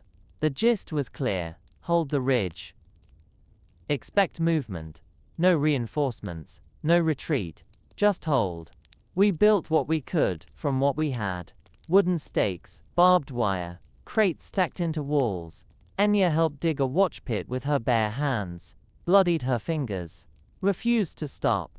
That night she collapsed from exhaustion. I carried her to the shelter and sat beside her until her breathing slowed. Mokri curled against her feet. I don't know when I fell asleep, but I woke to gunfire. Sharp, sudden, close. I rolled over, grabbed my rifle and crawled to the edge of the pit. Figures moved at the base of the hill. Shadows in the fog. I fired once, twice. Screams followed. Not ours. Karpov shouted orders. The others responded. Gunshots echoed. Grenades flashed. The ridge lit up with chaos. I saw Anya running toward the shelter with a wounded man dragging behind her. She was screaming, but I couldn't hear the words. My ears rang, everything blurred. Then silence again. Not full, not pure, but a silence filled with smoke and sweat and the heavy breathing of survivors. They'd retreated.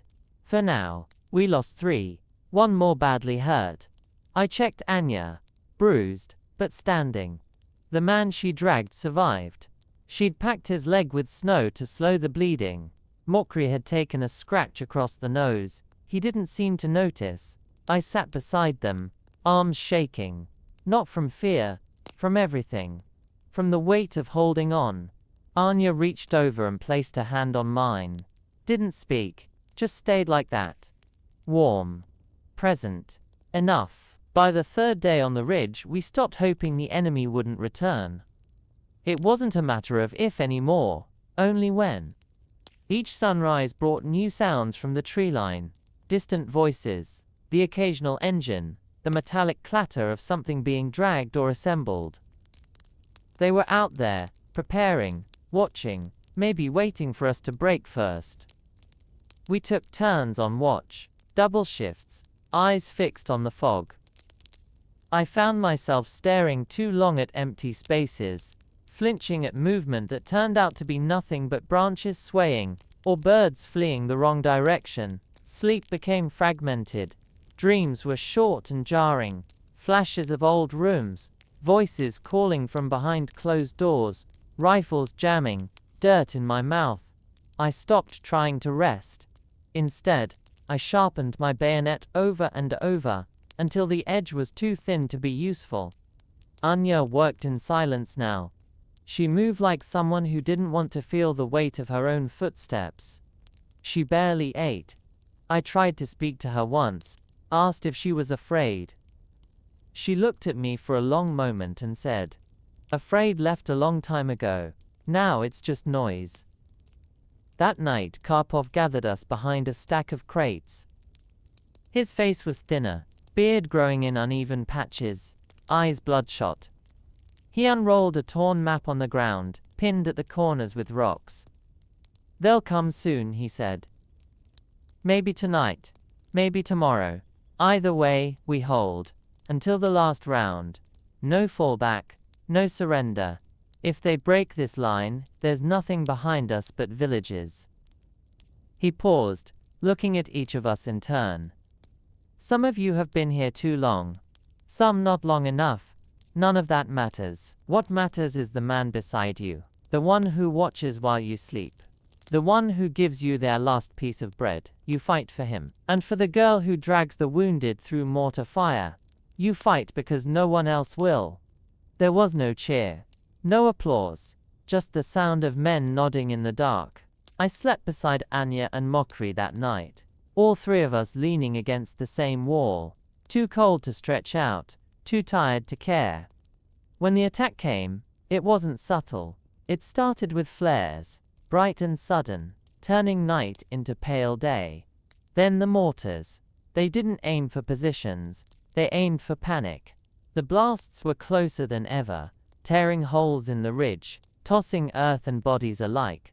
I couldn't hear my own thoughts, only noise, fire, shouting. Karpov ran past with a bandage wrapped around his head, blood leaking from under it.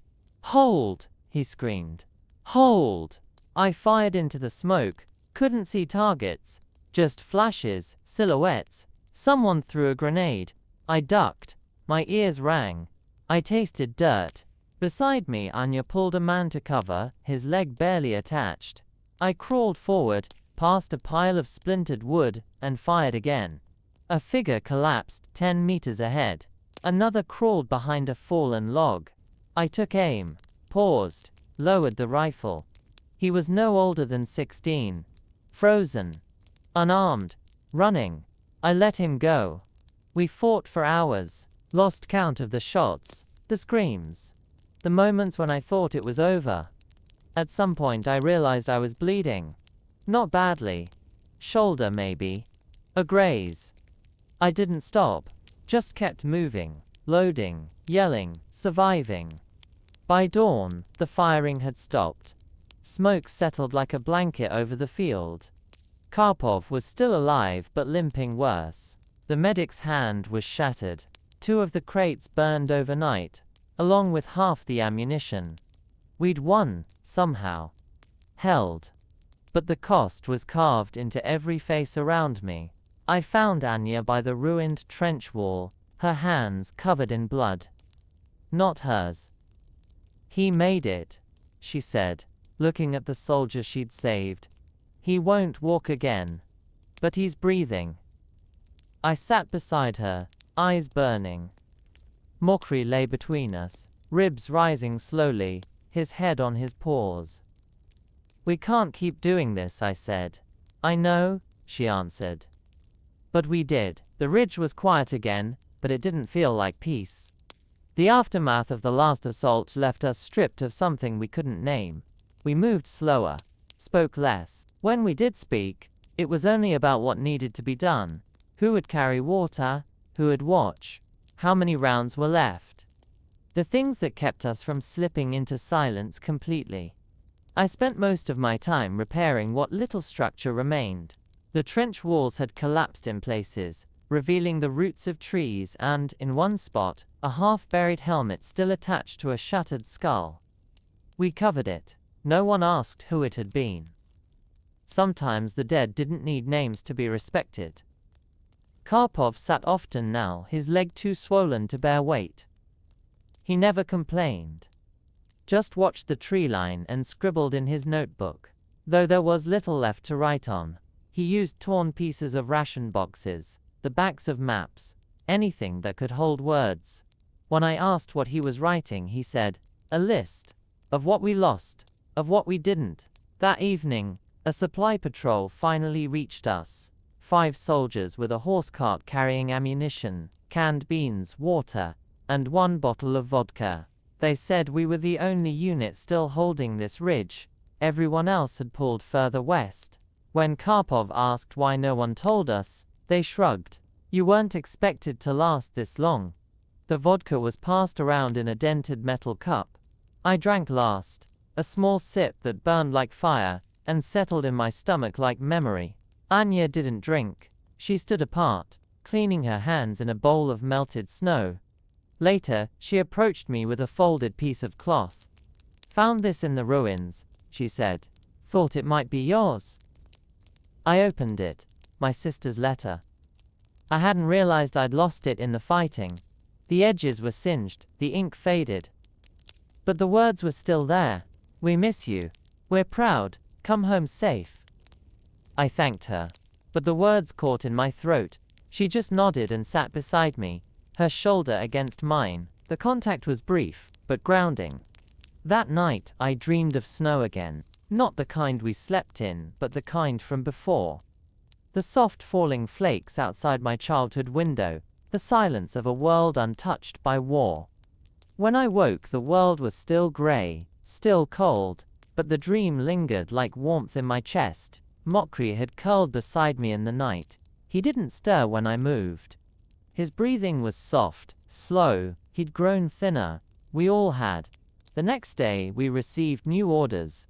Hold position until relief arrived. Within 5 to 7 days, they said. Karpov laughed when he read it. 5 to 7, he repeated. Might as well say forever.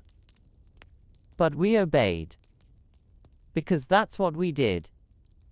The younger soldiers, those who'd come with the last patrol, looked to us for guidance. They watched how we moved, how we stayed low even when there was no fire, how we never took both boots off at once. One of them asked me how many battles I'd survived. I didn't know. I'd stopped counting. I told him, "Just stay alive today, that's all." He nodded like it was wisdom. Maybe it was. That evening, as the fog returned, Anya drew a line in the dirt with a stick. A curve. Then a loop. A flower, maybe? Or a bird? "What is it?" I asked. "Something I saw once. In a book. Before." I sat beside her. Before feels far away. "It is," she said. "And close." Mockery barked suddenly. Once, then twice. A signal. Movement near the edge of the trees. We readied our rifles, hearts rising. But it wasn't enemy troops, it was a boy. Thin, barefoot, carrying a white cloth on a stick. He stumbled toward us, collapsed before reaching the line. We rushed to him. He was maybe 12. German. Covered in bruises. Starving. He'd escaped from somewhere. Maybe a labor camp, maybe worse. He spoke no Russian, but fear is a language of its own. We gave him water, wrapped him in a blanket. He clung to Mockery like a lifeline. Anya sat with him all night, didn't sleep, just stayed there, humming a tune I didn't recognize. When I asked where she learned it, she said, "My mother used to sing it. For nightmares." The boy's name was Lucas. At least that's what we understood from the few words he could say and the letters sewn into the inside of his coat. The coat wasn't really a coat anymore, just cloth and string and patches that barely held together.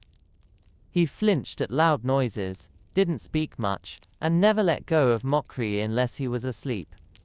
The dog, for his part, stayed by Lucas's side like it was his only mission. I wondered what Lucas had seen to make him so silent, so brittle, but I didn't ask. None of us did. Some stories don't need to be told out loud.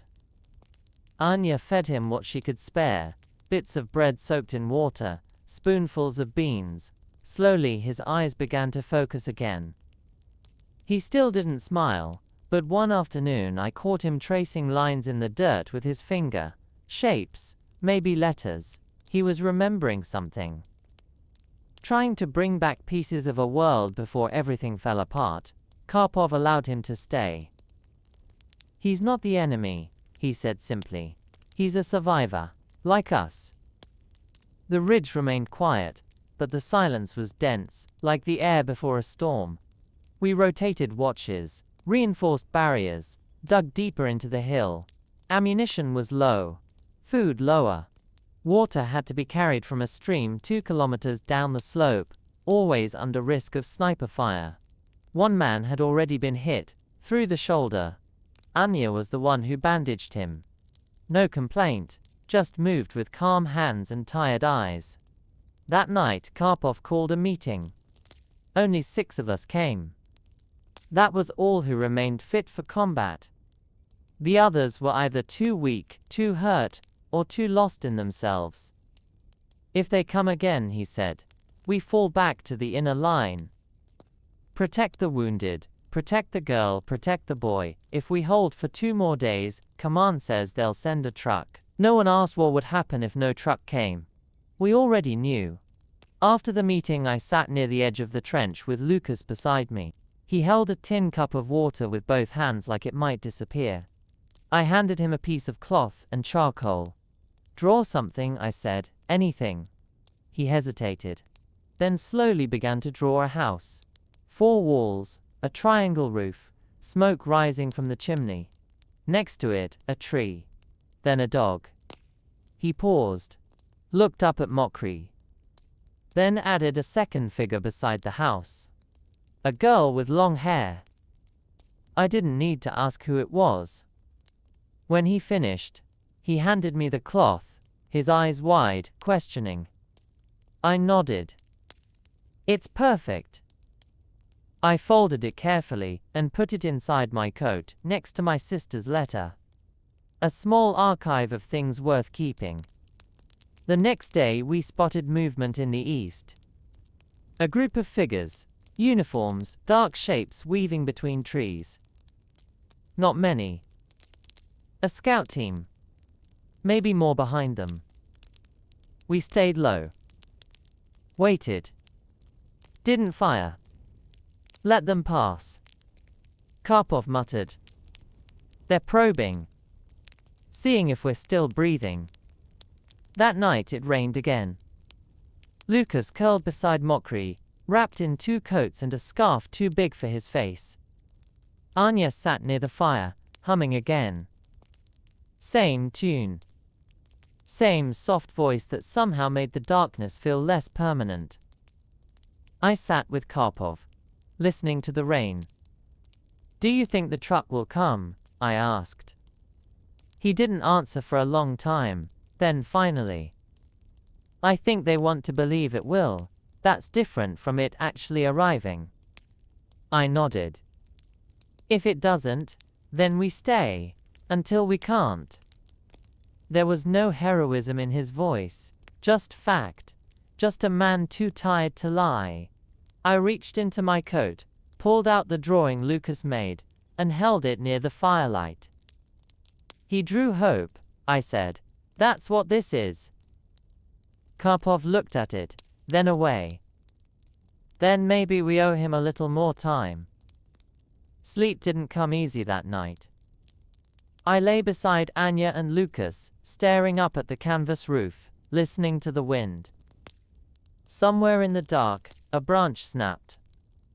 My hand went to my rifle. But nothing followed. Just the slow return of quiet.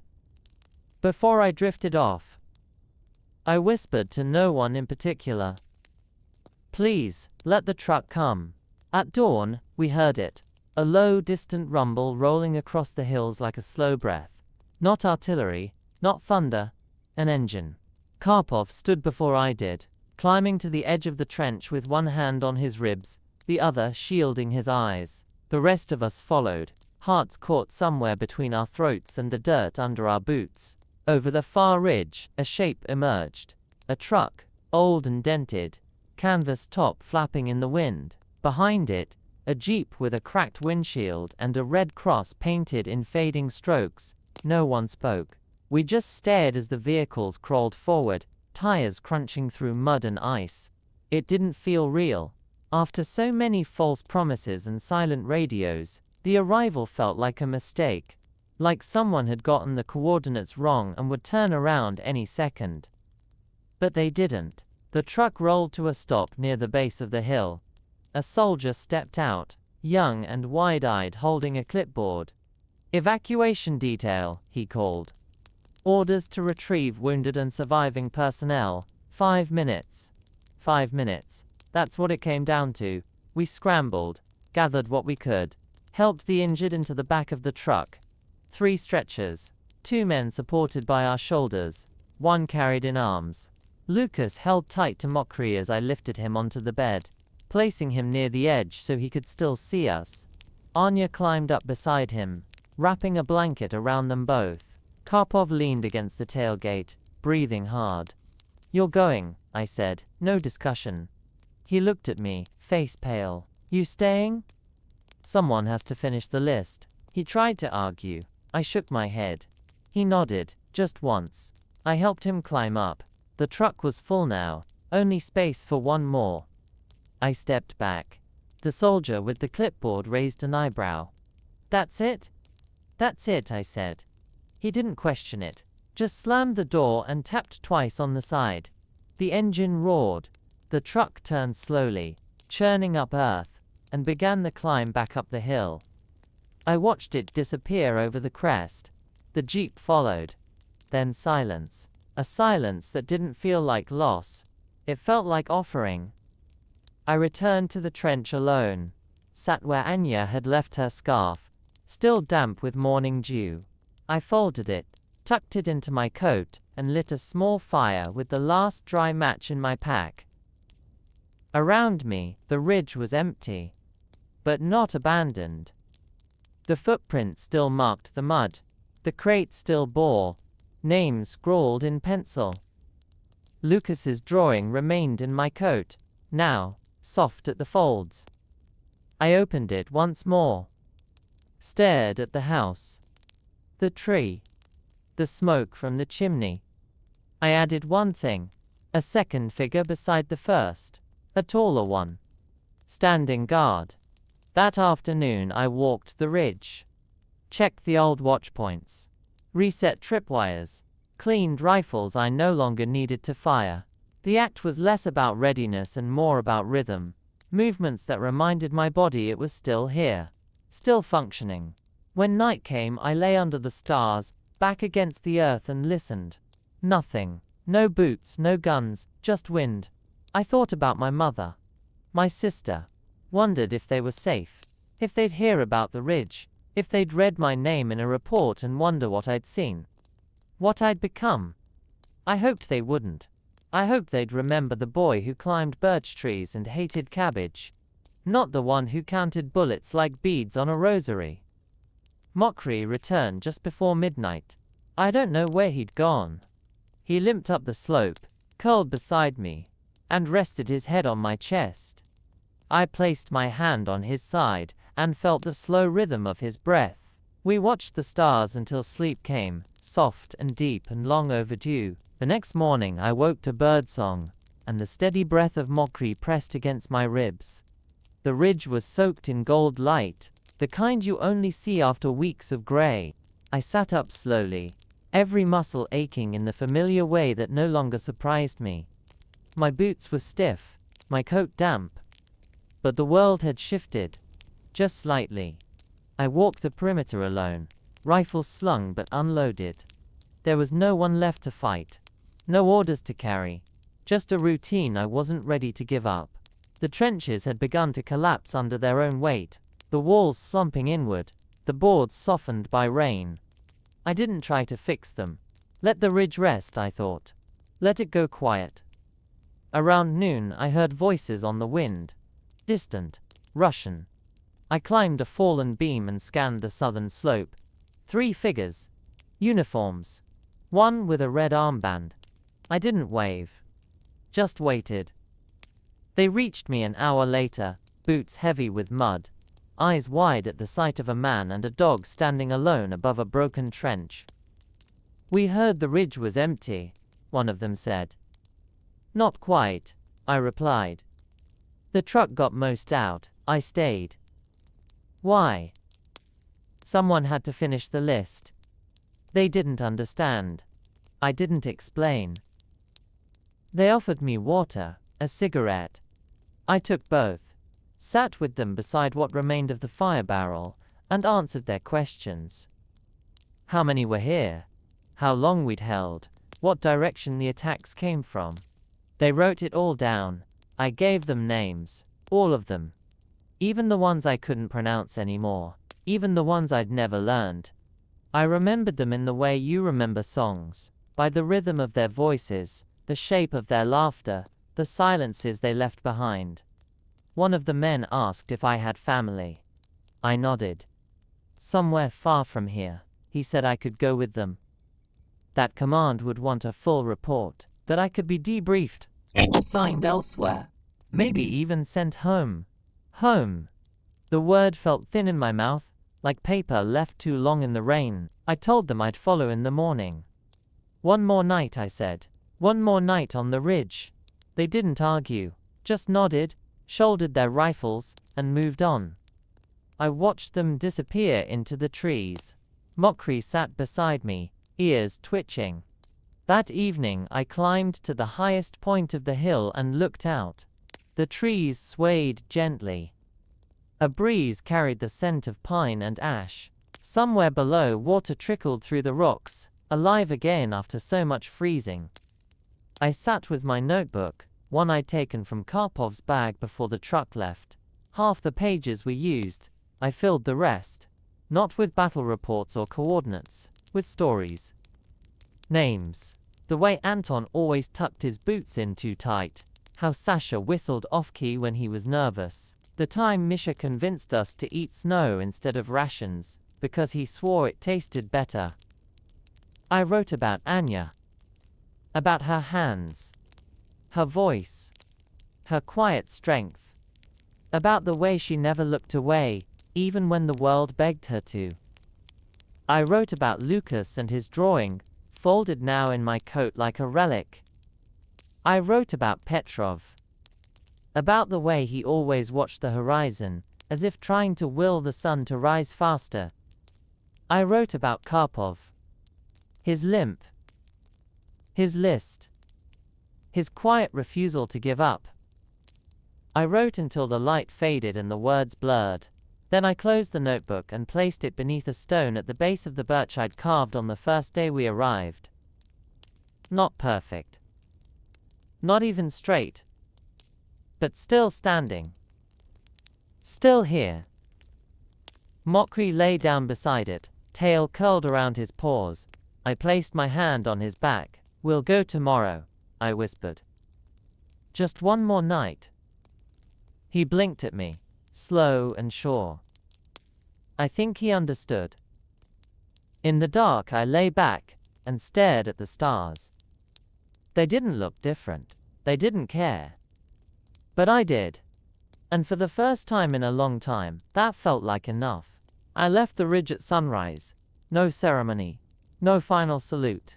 Just a quiet descent through damp underbrush and broken trees, with Mokri trotting beside me, his steps slower now, but steady.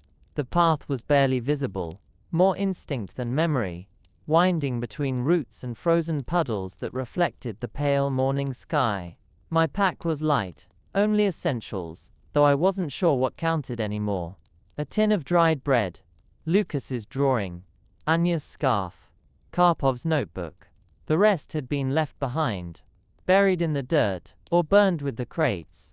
I passed the spot where we first crossed the river, now narrower from the thaw, the current soft and brown with spring melt. I didn't stop, just followed the slope until the trees began to thin, and the road reappeared. Rutted and cracked, but familiar.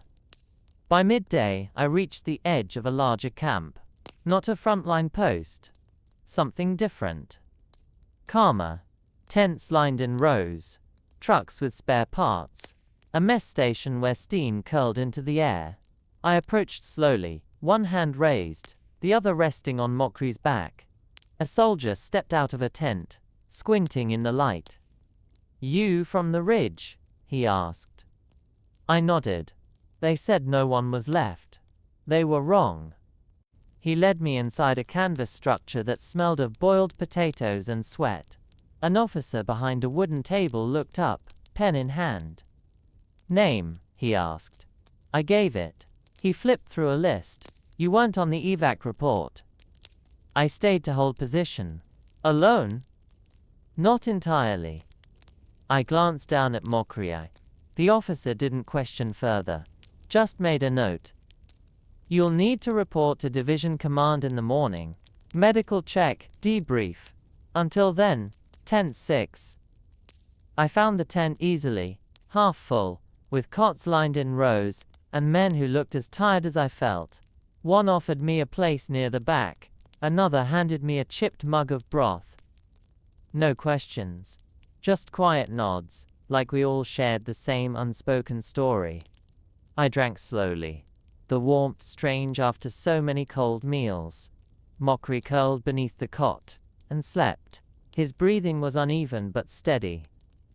That night, I dreamed of trains, not the kind that carried troops or guns. Civilian trains, windows fogged with breath, children pressing faces to glass, stations with the smell of coal and fresh bread. I dreamed of my sister, waving from the platform, holding something wrapped in cloth. When I woke, I found the scarf in my coat pocket and held it to my face. It still smelled faintly of smoke and pine. Morning brought gray clouds and the hollow routine of paperwork. I sat before a doctor who pressed a stethoscope to my back and asked if I had any wounds. I showed him the scar across my ribs and the old bruise on my shoulder. He made notes without looking up. "You'll be assigned light duty for now," he said. "We'll reevaluate in a week." Next was a clerk who asked where I'd been, how long I'd held, what unit I was with. When I told him most of the names, he paused. "They're listed as missing." Not anymore, I said. They're accounted for. He didn't ask how. I think he knew. After the interviews, I wandered the camp, found the supply tent, washed my hands in warm water, ate something that didn't taste like ash. It felt wrong somehow, like luxury in a place that hadn't earned it. That evening, I wrote a letter to my sister, told her I was alive, that I'd be coming home soon, that I hoped she still baked bread, and left the windows open in spring. I didn't write about the ridge, or the names, or the nights so quiet you could hear your own heartbeat like a drum of doubt. Some things were only meant to be carried. After sealing the envelope, I walked to the edge of camp and stood alone. The sky was turning orange. Mokri sat beside me, tail brushing the ground. "Almost there," I whispered. "Almost." He didn't bark, just leaned against my leg, tired and warm. And for the first time in what felt like years, I let myself believe it. 2 days later, they put me on a truck headed west, not to the front, away from it, toward a logistics station that needed warm bodies to count crates and clean rifles that might never be fired again. I sat in the back with 8 others, none of whom spoke much. Some were wounded, others just worn thin like old rope. Mokri sat at my feet, his head resting on my boot, eyes half closed. Every bump in the road made him wince, but he never whined. The road was long and quiet. Forests gave way to fields, burned villages to ones that still had roofs. We passed a school with broken windows, a church with a missing bell, a line of civilians carrying buckets toward a well. No one waved. No one looked up. War had taught people not to notice too much. By nightfall, we reached the station, a cluster of low buildings, fences topped with wire, and guards who barely looked up as we dismounted. An officer with a clipboard checked our names, told us where to sleep, where to eat, what our jobs would be. Mine was simple: inventory and cleaning. Rifles, helmets, uniforms, items taken from men who didn't need them anymore. I spent the next 3 days in a long shed with a dirt floor and wooden tables. Each morning I unrolled another bundle. Gear soaked in mud, torn by shrapnel, some pieces still stained with blood. My job was to clean, record, and pass them on. Recycled for someone else's war. At night I slept on a cot near the back wall, with Mokri curled beside me. He slept more now, rarely moved. The medic said age and exhaustion were catching up. "He's done more than most men," he added, kneeling to scratch Mokri behind the ears. "Let him rest." I nodded but said nothing. I couldn't think about what it meant. One evening, while sorting gear, I opened a pouch and found a photo tucked inside. A woman and 2 children, sitting in a garden, smiling. The corner had a name written in faded ink: Eric. I stared at it for a long time, then placed it back where I found it, closed the pouch, and set it gently in the finished pile. The next morning, Karpov arrived. I didn't expect him. He walked with a cane now, his leg wrapped in fresh bandages. His uniform hung loose on his frame. But he smiled when he saw me, and I stood up so fast I nearly knocked over a stool. We didn't hug, we just sat on crates and talked. About nothing, about everything. He told me Anya had reached a field hospital west of the river, that she was working there now, helping with civilian evacuees, that Lucas had been transferred to a home in Minsk, where someone was teaching him to read again. "They said he smiled yesterday," Karpov added. "First time since he arrived." I smiled too. Then he looked at Mokri and the smile faded. "He's tired," I said, "but he made it." Karpov nodded. "So did you." We sat in silence for a while. Then he reached into his coat and handed me a folded piece of paper. "It's the official record," he said. "Your unit, the Ridge. They asked me to write the report." I unfolded it slowly. Names, dates, positions held, casualties. A final line at the bottom: held against overwhelming odds. No retreat, no surrender. I traced the words with my thumb. "They won't remember us," I said. "Not really." "No," he agreed. "But we remember. That's what matters." He stood to leave, paused, then added, "Come find us when you're ready. You've earned a place with people who understand." I watched him walk away, limping but upright. That night, I sat beside Mokri under the stars. He didn't move much anymore, just blinked at me slowly, breathing soft. I placed a blanket over him and whispered stories he couldn't hear, about rivers and trees, and the way Anya hummed when she thought no one listened. I told him about Lucas's drawing, about my sister, about home. And then, somewhere between one breath and the next, he went still. I stayed with him until the sun rose. Then I buried him beneath the tallest pine outside the fence, wrapped in my coat, with Anya's scarf and my sister's letter beside him. No marker. Just a pine cone at the base. Just enough. After Mokrai was gone, the world felt quieter. Not emptier. Just quieter, like a snowfall muffling the sounds of everything you once thought mattered. I returned to my routine, but the days moved differently now. I cleaned rifles, logged crates, answered questions from officers who never looked me in the eye. But I was present, steady. People began to nod when I passed. The cook started giving me extra bread. Small things, the kind that meant you were still human. I wrote letters I didn't send. To my mother, to my sister, to men whose names I remembered only in dreams. I described the ridge, the cold, the faces. I folded the letters and placed them in a tin box beneath my cot. My own archive. One evening, while repairing the strap of an old helmet, I found a coin tucked into the lining. Foreign, with worn edges and a square hole in the center. I held it between my fingers, wondering who had hidden it, what story it had witnessed. I kept it in my pocket from that day on, a reminder that even the smallest things could survive. One morning, a message came. I was being reassigned. "Rail transport," the officer said. "Nothing dangerous. Just escorting material and keeping logs." I packed what little I owned. The photo from the pouch, the coin, Karpov's list. I left the gear shed quietly, nodding to the medic, shaking hands with a few men who had become familiar in the way smoke becomes familiar, ever present, never fully welcome.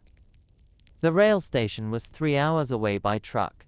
We traveled through low hills, through towns half rebuilt and ones still in ash. Children waved from doorways. Women carried buckets. The war was receding, but its shape still pressed into the earth, like footprints in soft stone. The train was long, gray, and covered in markings I didn't understand. Supplies. Spare parts. Medical crates. I was assigned to Car 7, 2 soldiers, 1 manifest, and a notebook with numbers that meant very little. I slept on a cot beside the door, rifle hanging unused above me. At night I listened to the rhythm of the wheels, the way they stitched the country back together one track at a time. On the third night, we stopped near a town that hadn't seen trains in months. Civilians gathered along the platform, thin, silent, staring. A boy held out his hand as I passed. Without thinking, I reached into my coat and gave him the coin. He looked at it, then at me, and smiled like I'd handed him a treasure. Maybe I had. The farther we traveled, the more the land softened. Snow gave way to thaw, thaw to green. Trees sprouted leaves again. Birds returned. The air smelled less like ash, more like soil. I began to sleep deeper. Dreamed of running water and music I couldn't name. Of bread still warm from the oven. Of laughter without fear. One morning we reached a station with my name on the list. The sergeant pointed to the end of the platform. "You're done," he said. "Orders say you can go home." I stood there for a while, unsure what home meant anymore. But I walked. Through narrow roads, across streams, past wind-worn fences. My boots wore holes. My hands cracked. But I walked. One evening I reached the village where my sister lived. It looked the same and different. More paint on the doors. Fewer fences. A boy ran past with a paper kite. Dogs barked. A woman stepped onto a porch and paused. I didn't speak, just waited. She looked at me for a long time, hand covering her mouth. Then she whispered my name. I nodded. And in that moment, the distance collapsed. She ran to me, held me like she had as a child, and I let myself be held. We said nothing for a long time. No words could stretch far enough to cover everything. That night, I slept in a real bed for the first time in years. Clean sheets, warm air, a window with stars that didn't blink in fear. I placed Karpov's notebook on the table beside me. Next to it, Lucas's drawing. I opened the window, listened to the sounds of a world that had kept turning, and I whispered, "Almost home." The seasons passed gently after that. Spring stretched into summer, and with it came the slow return of things once lost. The sound of children laughing in the square, the scent of fresh bread drifting through open windows, the feel of grass beneath bare feet. I took long walks at dawn, before the village stirred, tracing paths through meadows and fields that shimmered with dew. No boots, no rifle. Just the wind and the breath of the world relearning how to be quiet. I didn't speak much in those days. Not because I couldn't, but because I didn't need to. The silence wasn't heavy anymore. It was whole. My sister baked every week. Her hands had grown stronger, her face rounder with peace. She hummed the same songs I remembered from childhood, filling the house with memories and yeast. She never asked for stories. I never offered them. But sometimes, I'd catch her watching me across the table, her eyes full of questions she never voiced. And I'd nod, just slightly, letting her know I remembered everything so she didn't have to. One afternoon, I visited the old schoolhouse, now rebuilt with fresh paint and windows that let in the sun. The teacher, a woman with kind eyes and ink on her fingers, welcomed me in. "You're the one from the ridge," she said quietly. "The boy from the letters." Word travels, I suppose. I didn't answer, just sat in the back, while she taught the children to write their names. One boy, his brow furrowed with concentration, reminded me of Lucas. When the lesson ended, I helped him shape the letter A, until his pencil stopped trembling. He looked up and grinned like he'd just climbed a mountain. I walked home slower that day, stopped by the river, let the cold water run over my hands, watched the current carry leaves downstream, their journey effortless and endless. That night, I took Karpov's notebook from the shelf and opened it one last time. The pages still smelled faintly of ash and sweat. I flipped to the back and wrote a final entry. Returned. Intact, though changed, ridge held, names remembered. I signed it with my initials, then closed the cover and wrapped it in linen. I placed it in a wooden box beside Lucas's drawing, now framed in rough oak. It still showed the same house, same tree, same smoke rising. But I'd added a third figure, not long ago. A dog, lying peacefully beneath the branches. Above the box, on the wall, I hung Anya's scarf. Faded now, but whole. A banner of sorts. A quiet tribute. As summer waned, I planted a small garden beside the house. Tomatoes. Cabbage. Herbs that reminded me of mornings in the field kitchens. The soil was soft, and my hands, though scarred, remembered the rhythm. Each time I knelt to dig, I thought of the trenches, not with dread, but with gratitude. They'd taught me how to endure, how to listen, how to hold on to the thread of life when everything else unraveled. One morning, a letter arrived. From Minsk. A short note, scrawled in uneven print. I remember now. Thank you. It was signed. Lucas. Nothing more. I held the letter to my chest for a long time, then placed it in the box beside the others. Another name remembered. Another story carried forward. In late autumn I stood at the edge of the forest, where the trees had begun to turn gold and fire. I thought of Karpov, of Anya, of every voice I'd heard by firelight and in silence, of songs hummed through broken nights, of the weight of a rifle, the taste of iron, the cold breath of dawn.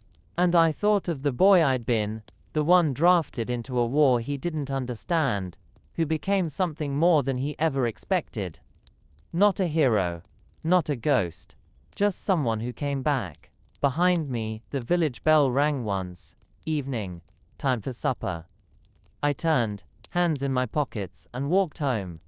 No fanfare, no final words, just footsteps on earth that finally felt steady. And for the first time, I didn't look back.